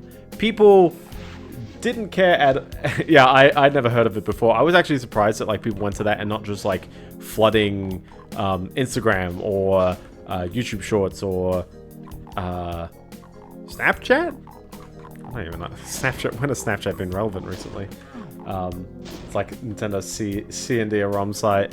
Yeah, exactly. When Nintendo does something against ROM sites, which by the way as well, just never forget it, Nintendo does stuff like that. I remember seeing a Reddit post where someone was like, oh, maybe they you know, bought or like paid off the Ryu Jinx people so that they could include their source code in their Switch emulator so that the Switch 2 can play Switch games. And I'm like, it runs native, bro. 100% it runs native. Why would you don't need to emulate. It doesn't need to be like this. So I keep seeing those dudes in the windows, so I'm actually curious if that's through the teleporter that I've constantly been ignoring. But I picked up a blue key card, so tricky part is you don't know with levels like this whether the key cards need to be like all gathered before you start using them or whether you have to sequentially use them. Oh, I probably could. But like, I mean, when we say emulation, it really does depend on how much you emulate. Because, for example, you can containerize and VM lots of x86 programs, and there's instruction sets to basically do that. Is that technically a form of emulation? We're not emulating the CPU, but we may be emulating graphics output or other kinds of things. And even then, like, if something's containerized, it's still...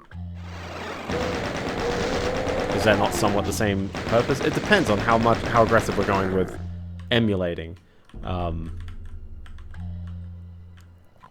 Also, just-in-time compilers are slightly weird to discuss as well, because it's like, well, they are pretending to run software that wasn't intended on their system, but they compile it in real time into the language or into the assembly language that like they need at that point in time. So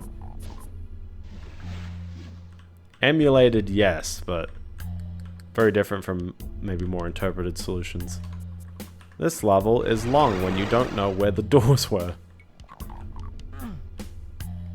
At what cost? I mean, if you're doing it as a VM, then, you know, probably not much cost, really. In fact, that's actually the ideal solution. That's what lots of hardware is basically being made to do. Well, made to run virtual machines, but like that's what the whole cloud infrastructure of the world has become, where basically you write software that is intended for one singular operating system, and then you basically just use Docker and you go, yep, we're all, you know, Docker can instantiate anything at once as long as it's declared and, you know, some kind of base image works under Docker, and everything just builds on that. And someone created Podman, which is basically, it uses the exact same spec, but just re-implements it in its own way. I guess I can grab that, I guess. Keep seeing these enemies around. Where is the red key door? I've played this level a ton. I hate that the map, it's very hard to know where the red doors are.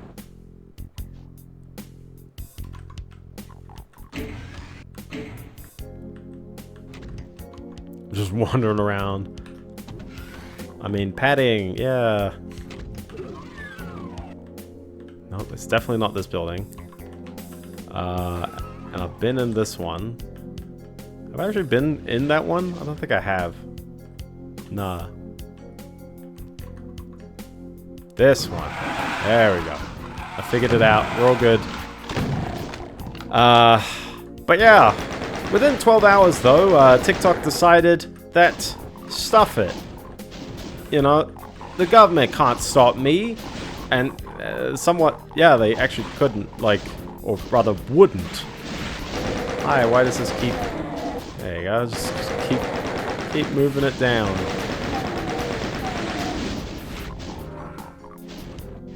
Just gonna go back up, there we go. So TikTok decided to come back on. Which means at the end of the day, people using Red Note probably don't need to be using Red Note. They just need to just keep using, you know, some social media platform of choice. But it is quite interesting that instead of using an, you know, one of these established platforms and ones that the government apparently seems to consider just, it's perfectly fine. They don't abuse their citizens' data like TikTok does. Cough, cough. Or their users' data, rather. Yeah, it's like, why have we done this? I have a running theory, and that's TikTok was one of a few media companies to not cave down during certain tumultuous times of the past 5 or so years, and particularly incorporate, I guess. Here we go. Here we get into the real meat and bones of the politics. Also, look, it's the end of the level. We did it. Step into lava, because that's exactly where we need to end levels. The inmost dens. We're actually pretty close to where I wanted to end the stream, so... but yeah, here's where we get into politics. On a recent episode of Joe Rogan in particular... Oh my gosh, I name-dropped Joe Rogan. I don't actively watch Joe Rogan. I mostly just get, like, clips people will send when it's, like, something relevant. And I think this is important from the tech space to sort of highlight that this kind of stuff did happen.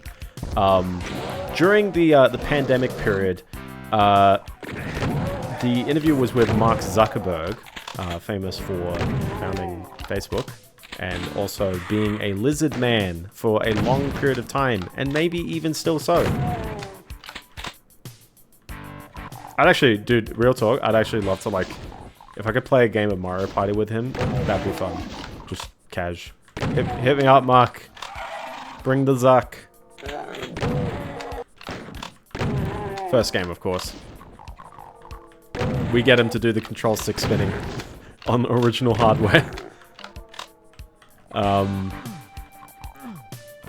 Yeah, on that, he basically said that during the lockdown periods, that one of the things that he, he was basically being told by federal advisors, not him specifically, but rather the company was being told by federal advisors, you need to incorporate, like you can't bring up certain kinds of topics or else. And I think the big one that he mentioned was side effects of vaccines, which is, if you mention those words, I think YouTube may demonetize you right up, which is crazy, by the way. Like that's again, like this is the world we live in, where it's like this is the world we live. But like, as in like I honestly don't feel like, and maybe this is the Australian to me, but it's like I honestly don't feel like it's bad to talk about lots of topics at all.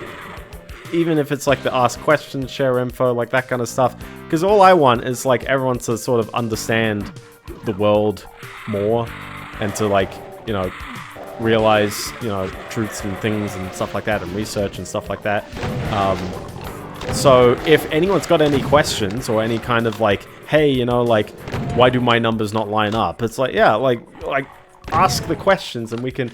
Yeah, exactly. The act of censorship is always something where it's like, censorship is sort of like an overplayed term. I remember during not the politics topic, I remember during Gamergate, it's like when people were like saying like, oh, people were decrying about censorship, but they're complaining about like petty things. It's like, anytime that you have to like change your tone or change like, the things you say, or even potentially like the full topics or the opinions that you provide forth, like that is censorship. I feel like perhaps, there's time and a place. What are the 3 numbers on the back of your credit card? Well, you'll be pleased to know that I actually I was gonna meme about like, oh, American Express has 4 digits. I don't have an American Express.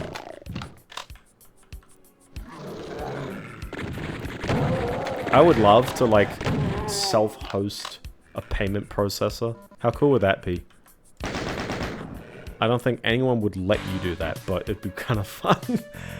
Yeah, some have 4 digits, yeah. I don't know if... I think every single credit card in the world, all the digits have to sum up to a multiple of 10. I think that's still a thing. How does this go down? There's like a switch somewhere that lowers that. This is a weird level, because... Yeah, this, where it's like, oh, like that's a thing that you can activate, and then... I'm not sure you can... Okay, well that's not really good anyway. Australian Express. I wish they called it Australian Express. I remember when I was like 4, I wondered that. And also wondered why they always surcharge. Poor Amex people, they gotta pay more. And then they pay the card on top of that. Let's see, where's... I've got the red card, maybe it's all the way back here. That's fun that the doors keep activating. Yeah, this probably is all activated via a switch somewhere. But yeah, the idea of like self-censorship or even external censorship is like, that's definitely a strong kind of topic. And I feel like ideally, and especially on social media platforms, like, you know, the topic about bringing up like COVID is definitely like quite, you know, I guess politically charged in the sense of people do have strong opinions about how all that was run and how that was handled, and that's fine to have the opinions and stuff like that. But certainly at the time when people were like trying to figure it out and try to understand if like what was happening was the right thing, and it's like, yeah, like these platforms were basically hard coerced by the US government to not let people post that kind of stuff, and so incorporate algorithms that sort of detect it, reduce the reach. That's why we've got ideas like shadow banning. That's why people have to say the word unaliving instead of kill, which I don't know. I don't make much money on my videos. I don't mind like getting the demonetized like kind of hit for mentioning certain words, but it's like, oh my god, yeah, it cheapens the meaning. Yeah, exactly. Like the fact that like people have to say the word unalive is like, we all know what it means. It's just a very roundabout way. Oh yeah, and yeah, shadow banning can be easily abused as well, because like really, like shadow banning shouldn't exactly as well. Because then a lot of people think that they're the punished ones. A lot of people think that they're the ones that are like, oh, you know, like I'm being victimized for my views. This platform won't show my stuff to other people, but this guy says a silly stuff, red stuff. Yeah. Honestly, playing the GBA version of Doom 2, in which case it's green stuff in that version. I like how both GBA versions of Doom are rated for teens. They did enough to somehow get a teen rating out of it. Incredible. Dude, I love this, like, going on here. Too many polygons. Oh, exactly. And in fact, actually, there was one... Oh, was at the end of the level? There weren't even any secrets. There was one... Yeah, in Minecraft, in Roblox. Yeah, there's lots of phrases that, like, have been, you know, nuded, basically. People have sort of... by the way, the secret exit is in this level. It's a decently long level. And hey, it's got our level 1 music again. Yeah, there was this was a recent, and actually, it's a good segue to bringing this up. There was a recent, interaction where, there's a certain person. I've never watched this person, but I know, that she appeared on, the Side Scrollers podcast quite frequently. Side Scrollers being a podcast driven by Handsome Tom of sorry, Handsome Tom, not Handsome Tom, Sutter and Craig. Handsome Tom's a different person. Sutter and Craig from Screw Attack from way back in the day. I remember him, and I got his name wrong, so very nice.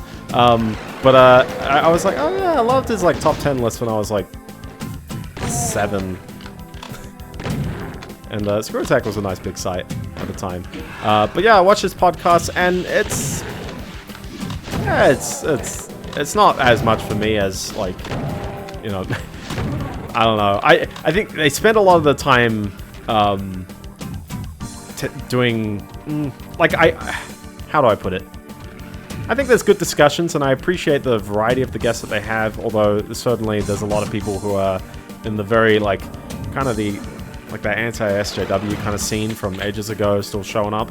And, not saying that that's a bad thing, but rather more just like, I think the intricacy and the deepness of the topics can sometimes be a bit shallowed by, certain reactionaries. Like, there are people who absolutely are reactionaries. They are trying to just make bank, and it's sort of like, hey, you're on the show, and you've probably got like a lot of like deep thoughts and interesting nuance to some topics, but also here's a person who is very reactionary, and it's just like, we need to take back the cult. It's like, we don't, like, what needs to be done is that people need to be free to make the stuff that they want, and people need to be free to basically, like, say what they want in response to that and just kind of react to it. I feel like that's where we go, because we sort of went through a period of take back the... Exactly.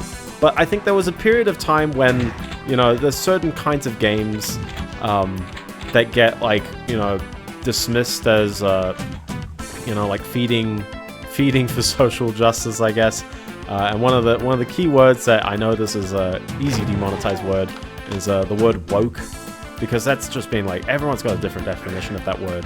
Like, everyone it means something else, and I just say it just means, like, to me, I just think of it as like, well, it's performative, like, stuff where it's like you do a thing and you think you're helping the world, but like you're really not. That is not where everyone uses the word woke. Does not mean that. Like, whatever. Like, okay.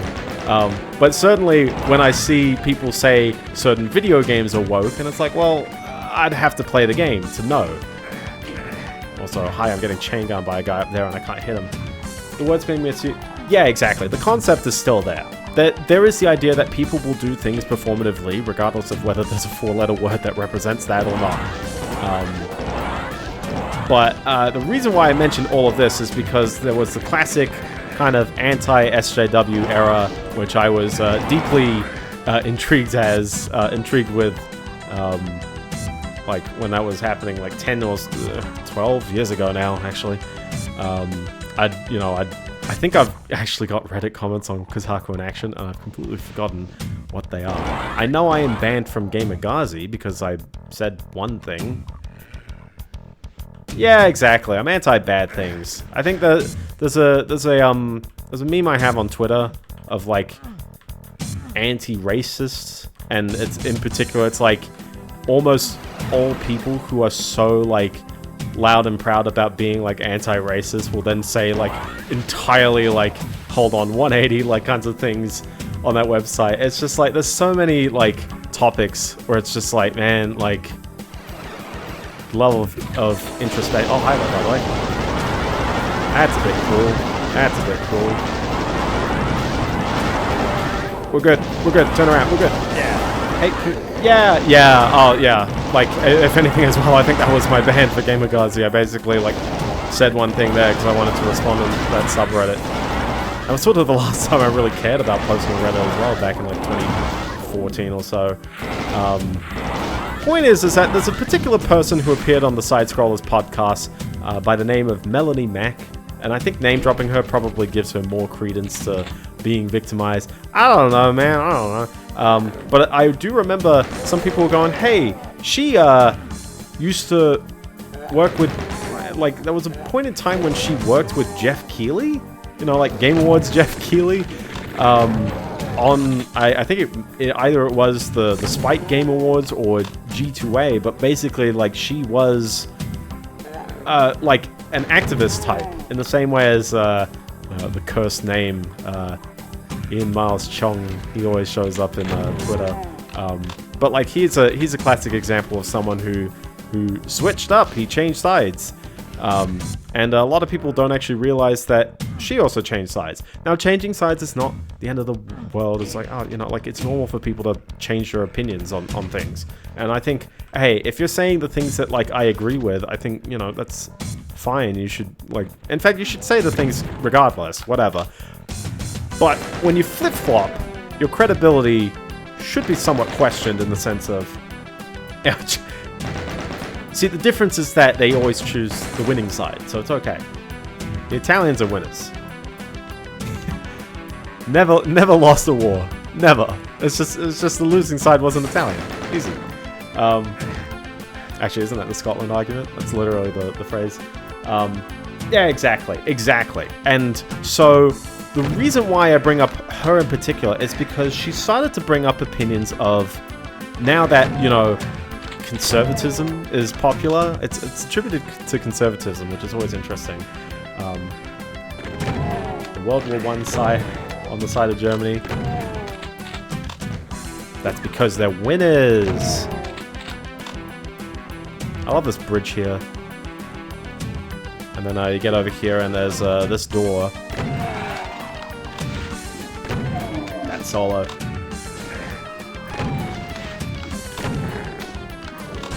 Do we need some like proper just like countries like just not fend for themselves, but rather like neutral parties are actually really strong deterrents for all-out wars. So now here's the thing. This is technically lava. Oh my gosh. But point is, I mentioned, yeah, then the other group made secret. Oh, okay.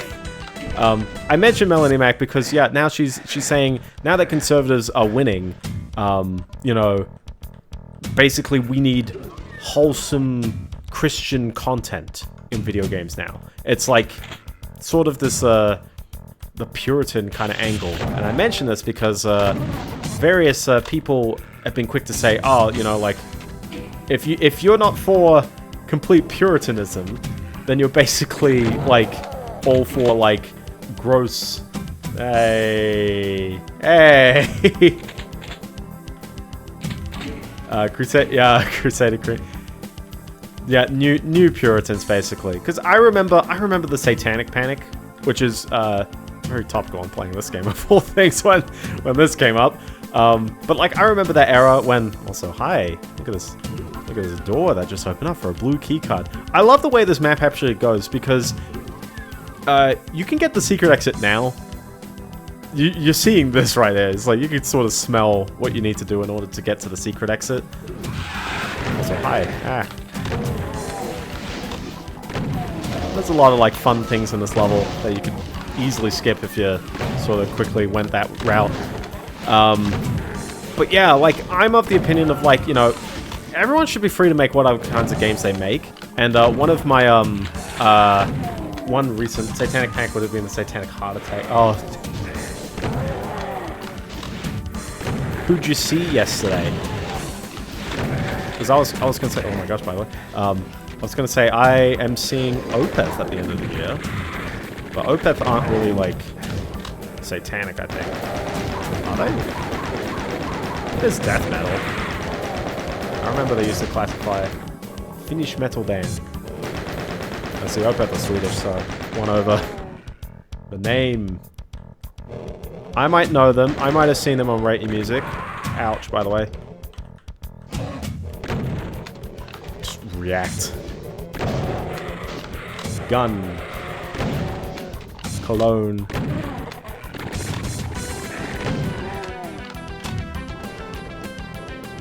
King say, oh, it's in the name. It's in the name.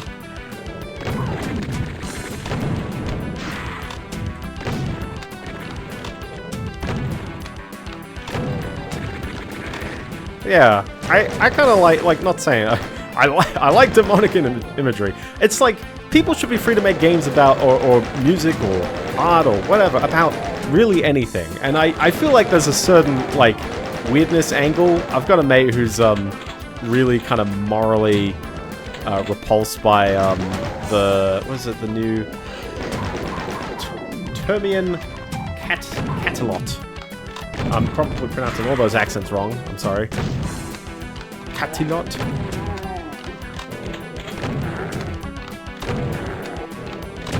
This is a fun little walkway, by the way, and I like these kind of bridge-style ledges. This is a fun ending, isn't it?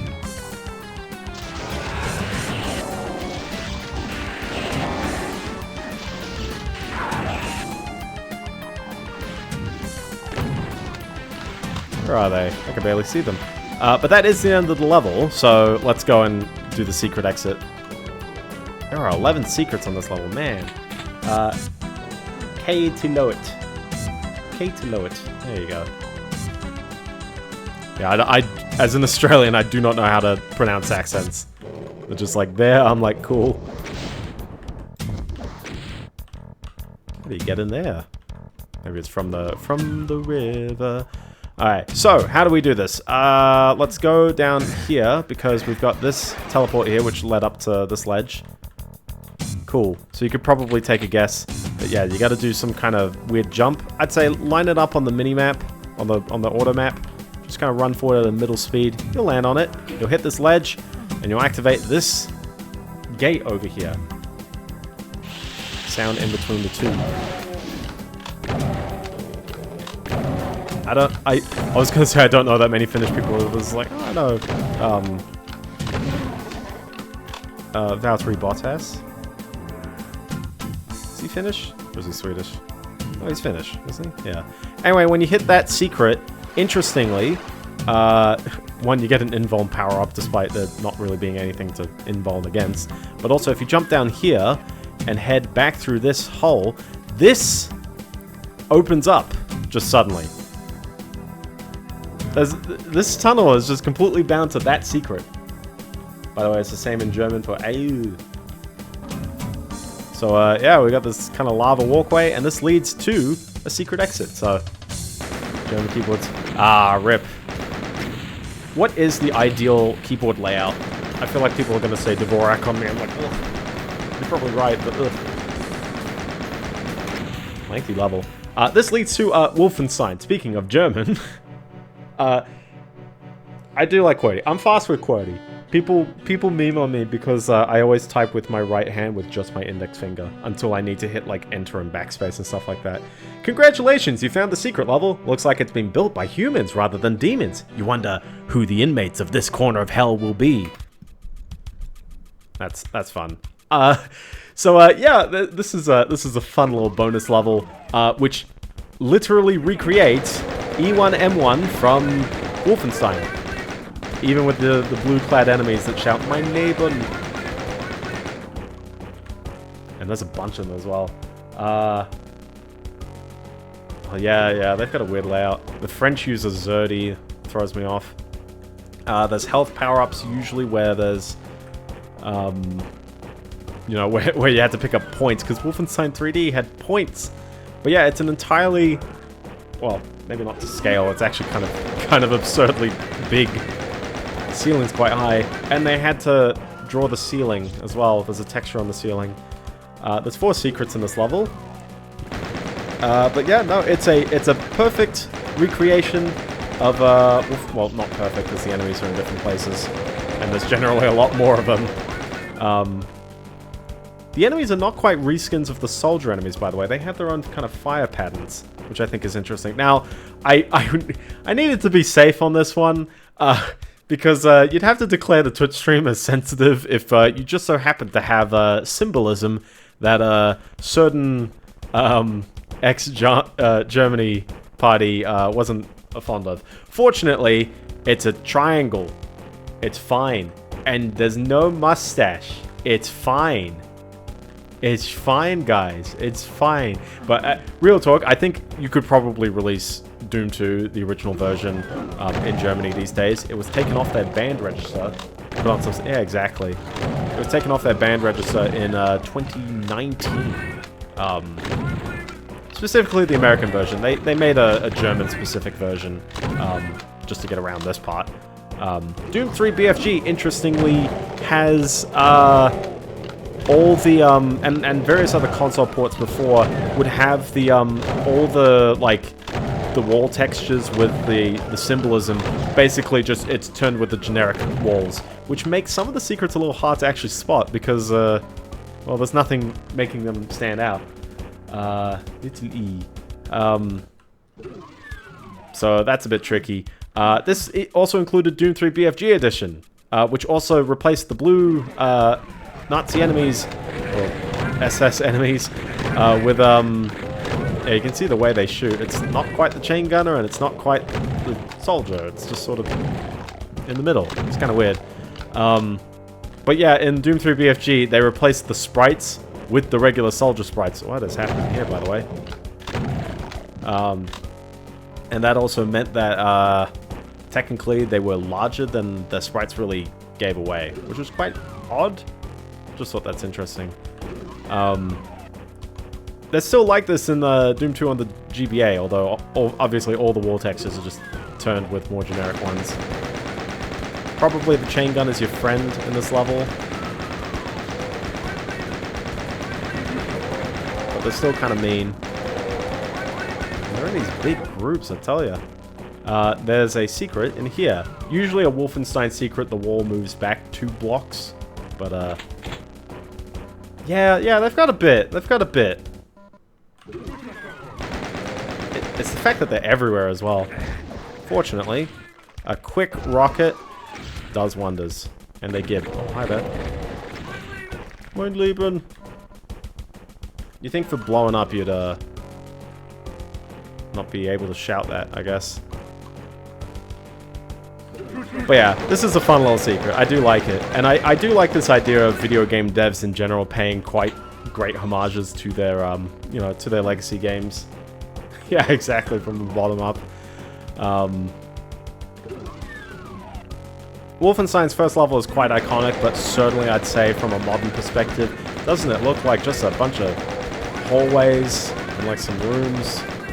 Like, no height definitely throws it off, and I'd argue there's not a lot of wall textures in Wolfenstein. I don't have any intention to play Wolfenstein on stream, because I've never actually beaten Wolfenstein. I've never really had the willpower to sort of commit to the whole thing.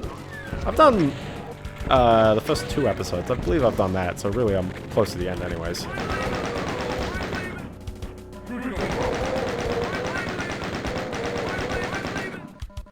At least I do drop 5 ammo at a time. I could play Marathon. I got myself hard locked by a save in Marathon when I played through it in like, was it the 7th or so level? I forget which level it was. But yeah, no, I did give that a try and I was like, ugh. Secret here. Is it the secret or not actually triggering? So I don't know. This time our power will not let that happen, so yeah. So to go back to Puritanism, I guess the idea is that like this was someone who was championing like, you know, like freedom of speech and that kind of stuff earlier. The level does end. Oh, it doesn't end here. But certainly it's like, yeah, this was a person who was like, you know, really trying to say like, hey, you know, like no censorship, that kind of stuff. And now it's like, game devs shouldn't be making games that, you know, have, I guess, sensualized female characters, which is like, man, you know, like, wow, we're back to that now. Game devs should do whatever. If you think you want to do that, sure. Obviously, it's like, don't be an absolute like cretin about it, but also because there are some people where it's like, and you know, general social media hasn't helped, where there are some people who sort of make it a bit of a personality trait to be a bit of a deviant, and I don't think that's quite very healthy to be in, but you know, like that's just me, I guess. Yeah, running out of health, so I'm gonna start quick save scamming. True. Thank you, Fetty. Thank you, Fetty. But you know, you do know what I mean, where it's like, there are some people who, like, flat out, like, they do not, like, think of anything else. It's like, yeah, like, well, maybe not think. Think is, like, excessive, because it's like, yeah, people can think whatever. Being Italian and being very passionate about emulation. Very, very passionate. If it's not in the missing content hub, it better be.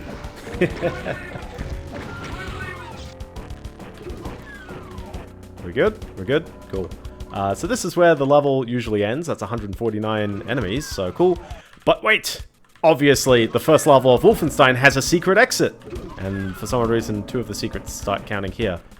So if you're cheeky enough to remember that Wolfenstein has a secret exit, emulation is cool, then yeah, you get a little secret exit here. I believe Wolfenstein The New Order has a Wolfenstein, like, E1M1 reference in it as well. You go to the bed, and you imagine you're playing Wolfenstein 3D, but using The New Order's, like, combat. It's very interesting. And it also has the secret exit. Unfortunately, this doesn't actually lead to E1M10. This leads to another super secret level. You'd better blaze through this one. Gross. Ew, gross. We've got other eagle iconography. This one is purely a gimmick level. It is an absolute pure gimmick level. It's also going to be the last level of the stream, because then we'll have 17 levels done and there's only 15 left. Run forward, run forward, run the heck forward, run back, run back, run back, and hope for the best. Oh my gosh, I'm outrunning bullets or rockets. I mean, these guys are going to shoot each other, like, all the time. I believe there's secrets around the outside as well. There it is. There you go. And I've got the invuln. Oh, and I've got the berserk, so... might as well contribute to punching him. It's very hard to punch him.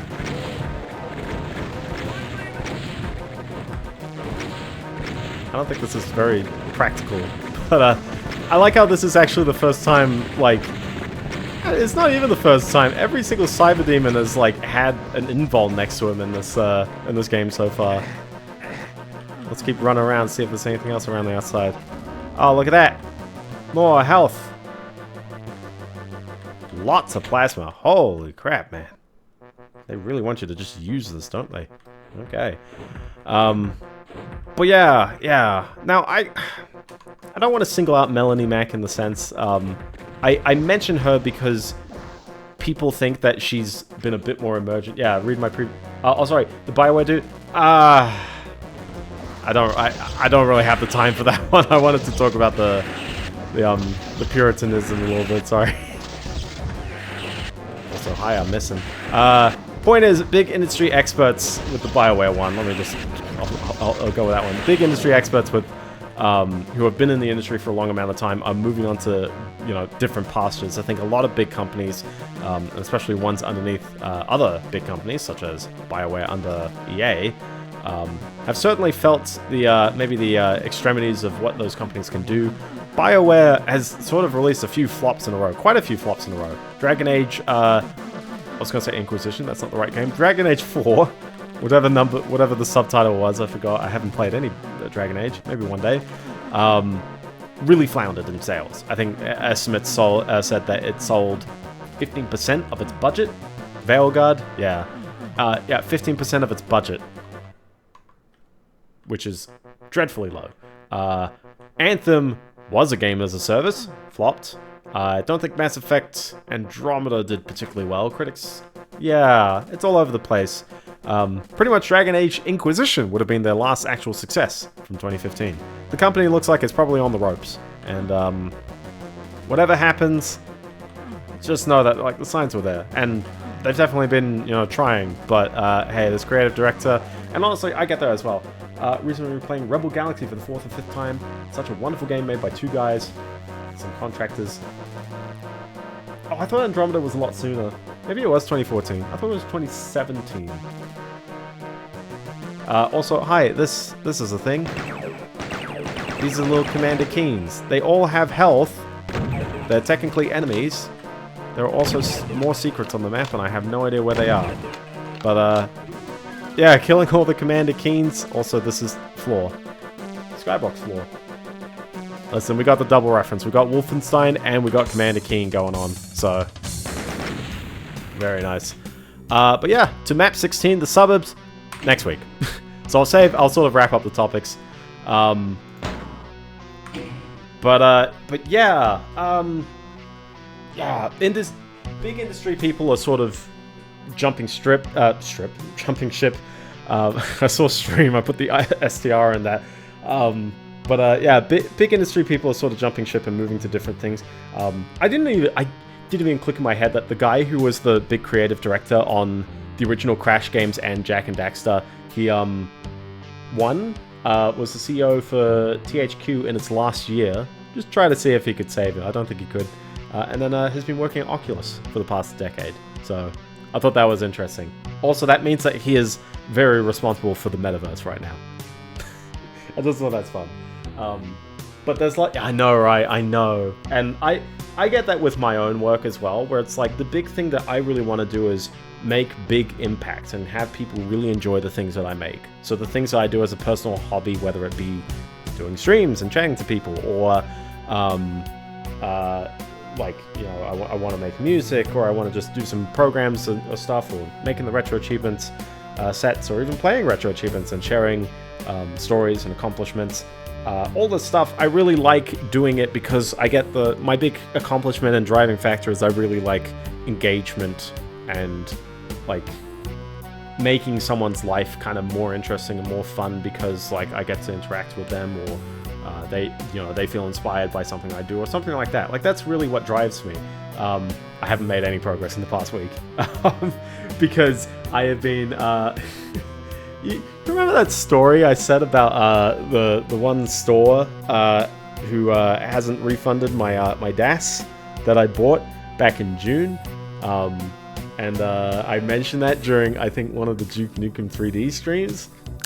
Yeah, we'll get a conclusion on that soon. I'm not going to say that much about it because there's not really been any developments, and so I have taken it to the formal next level, and we'll see what the courts have to say on that one. So that'll be fun. But it's a civil case, and I don't think it's going to be very like, I guess deep. Yes, I am suing them. Yes, I am suing them for that. It's a lot of money. It's $1,700. I need my $1,700, and I still haven't gotten the product. I bought it in June. Like, I'm not sorry. I mean, I've actively been stonewalling them a little bit because it's like I don't want the product. I wanted a refund the whole time. But other than that, it's like I've tried everything. I've tried like asking them. I've tried asking who's their supplier. I've tried asking the manufacturer. I've tried asking everyone. I literally lodged a formal complaint. They looked at it and said, yeah. Linux is a complex operating system. You'll need to look at Reddit if you want to get like assistance on that. That was a quote what they've told me, and I'm like, what the heck? Like that's none of us addresses the problem. None of us addresses the problem. So yeah, well, we gotta get someone involved. But point is though, I feel this in my own line of work as well, where it's like, yeah, like if I don't feel like I'm delivering impact to people, that really does like demotivate. And when you've been working in the industry for a while, I think you can definitely, true, yeah. I'll hopefully I've got some progress by then. But yeah, hopefully, I think a lot of these people leaving big companies, it's more of a sign, I think, of big companies losing their way. I really want there to be smaller companies that can rise from the ashes, and not just like indie games, but also just like even smaller budget games, or just old size studios where you had maybe 50 people. 50 is a bit, yeah, Falcom, stay intact, Falcom. Like 50 people on a game. It's like the strategies haven't changed. It's just that there's so much temptation, and so many big companies will do these massive projects. Like it is absurd how many thousands of people worked on Skull and Bones. And like you'll see the list, you'll see like 18,000 like active employees. Obviously not all of them worked on the game, but also not all of them were consecutively simultaneously at the company. A lot of people are in and out for 2 years. 2 years is a very average length for a developer, let alone a game developer. And that game was in development for 10 years. The number of revolving door people who worked on that game. I have a mate who worked on LA Noire. And he was like, yeah, he wasn't there by the end of it. And it's just like, yeah, like, he's responsible for parts of it, but who knows? Who knows by the end product? Who knows how much of it? LA Noire is cool though. Oh, exactly. But LA Noire was a very symptomatic game, and I think a lot of people should have seen that the industry would become like LA Noire on steroids. As in, you had game studios basically like having massive ambitious projects, producers sort of wrangling it all together and then just like calling it. They're like, yep, no, you gotta be done by this time. And you just get like the scraps of all the ideas put together while they've thrown so much at you that you need to accomplish anyways in the first place. And I think a lot of people are finding that only Rockstar can manage to do this, apparently. LA Noire's got some ambitious stuff, and I think a lot of its ambition never showed up in the final product. Because it was meant to be a lot more freeform as well. It was meant to be a lot more free of a game and having more... Concord was ambitious, and then it ended up being Overwatch with some neat little mechanics in the way that it handles, like, I like the idea of the different rounds being what's the term? Like you can set up things in rounds, but yeah, it's like, oh my gosh, there's so much like money going into, and that ties into the earlier point. There's so much money, and game developers, and in fact, I think a lot of people who work in the industry for a long amount of time eventually realize that the money isn't worth it. I've got mates who have quit, like, you know, FANG jobs, and they're just like, yeah, I've gotten the experience I needed. I'm done. Because it does get a bit soul-crushing. So, what I hope is that the big companies don't forget, yeah, big companies need to, like, realize that, I think well, I don't know. So, someone's going to tell me, I was like, oh, you're not an economist. You don't know, like, Call of Duty massive experience makes more money than Call of Duty single players. And that they may probably be right. And I'm like, that's very sad that all we're doing is we're chasing the profits and not doing the love of the craft. Because I would love for more games to just be good love of the craft. And then it's not just about the money, Spider-Man. It's about the message. But you know what I mean? It's like games and really all entertainment forms, and to some degree even functional things like software.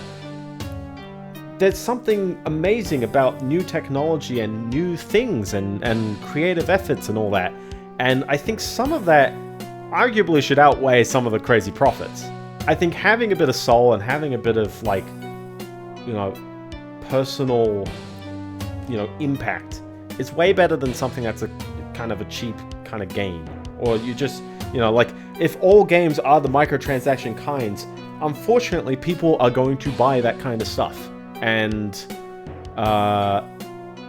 they're not going to, like, yeah, it is a big problem with publicly traded companies. I think it can definitely still happen with the private ones, but the private ones, Valve's always our poster child of, like, they just make Steam better and better because they know that by being the best platform, people just want to buy things on Steam. Like, people actively look at Epic Games' 12% cut and Steam's 30% cut and said, yeah, but Steam has trading cards. Or Steam, like, has a refund system I actually trust. Yeah. I always note as well, luxury watch companies are some of the best companies when it comes to, like, customer satisfaction. Even if you may not think that the watch you get, like, if you don't buy watches, I don't wear watches, I don't buy watches, but, like, yeah, like, I look at that and I go, oh, I don't find the value in, like, something that tells me the time, but it is fancy. But it's like, oh my gosh, like, the amount of care and the amount of, like, love that goes into those, I get it. I get that. I'd be like, yeah, you know, charge whatever. Oh, yeah, exactly. I remember car brands used to always do this as well. Car brands would, like, care a lot. I think maybe it's a bit more of a revolving door now, but when you buy a car, you do feel like you're being somewhat looked after on the average case. And yeah, that's what I mean. Is that I play Doom and I play Doom 2, and I see. I wish the credits I've saved already, but I wish that Can I even see it from the screen or no? I think I'm just gonna wait until the credits, like, screen rolls around. But I see a game made by, like, a basement of you know, mates. People with a common interest, a common goal, and a common like, vision of what they want to make. And when you get games that are revolving doors, when you get games that aren't even by the same director who starts them, like, and if anything as well, an easy example is Duke Nukem Forever, where so much of Duke Nukem Forever is not by the people who started work on Duke Nukem Forever. That's a game that, you know, was in limbo for so long. This demo is very weak. Devil May Cry. Yeah. There you go. I see this. I see all these people who have poured their souls into making, you know, a fun experience. Hey, you know, like, more, like, I kind of like the idea of, like, taking ideas or taking concepts off existing things and basically turning that into a full thing.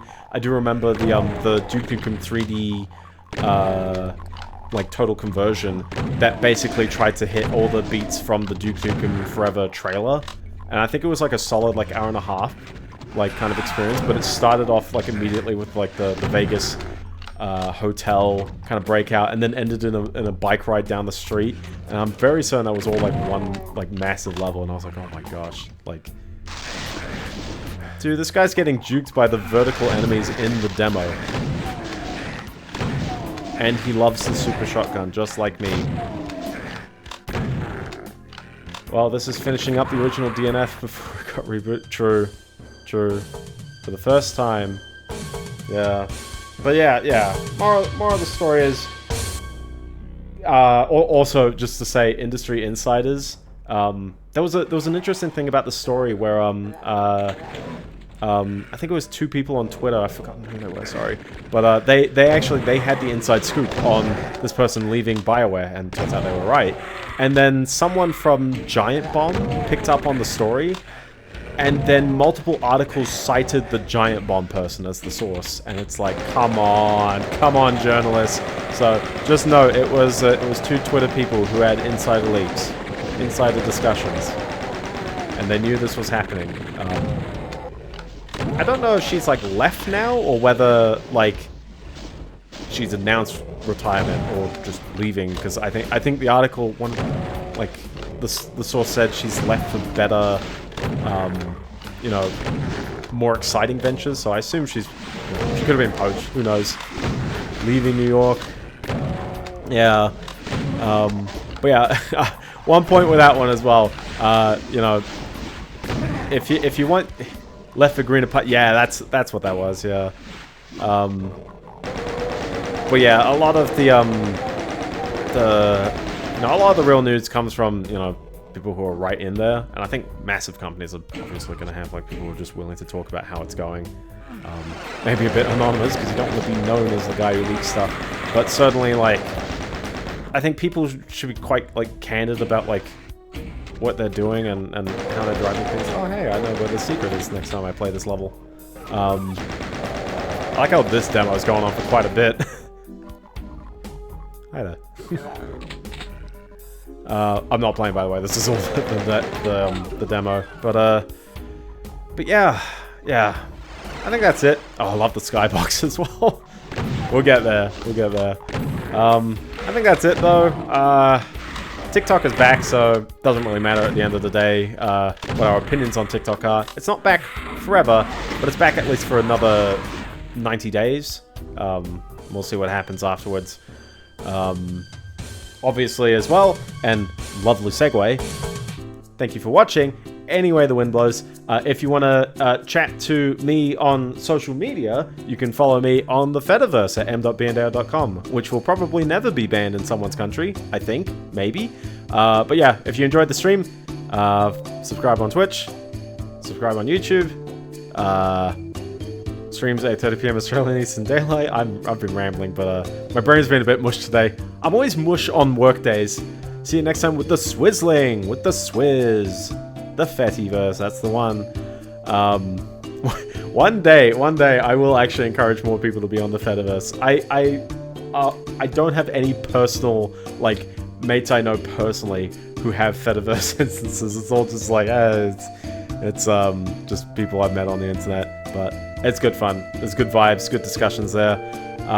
But yeah, stay safe, eat your greens, don't stay up too late. I guess look out for those RTX 5090 reviews, because you know I'm going to ramble about that for at least 15 minutes next week, or 45 minutes, depends on what it is. But yeah, no, peace people, have a good one. Woo!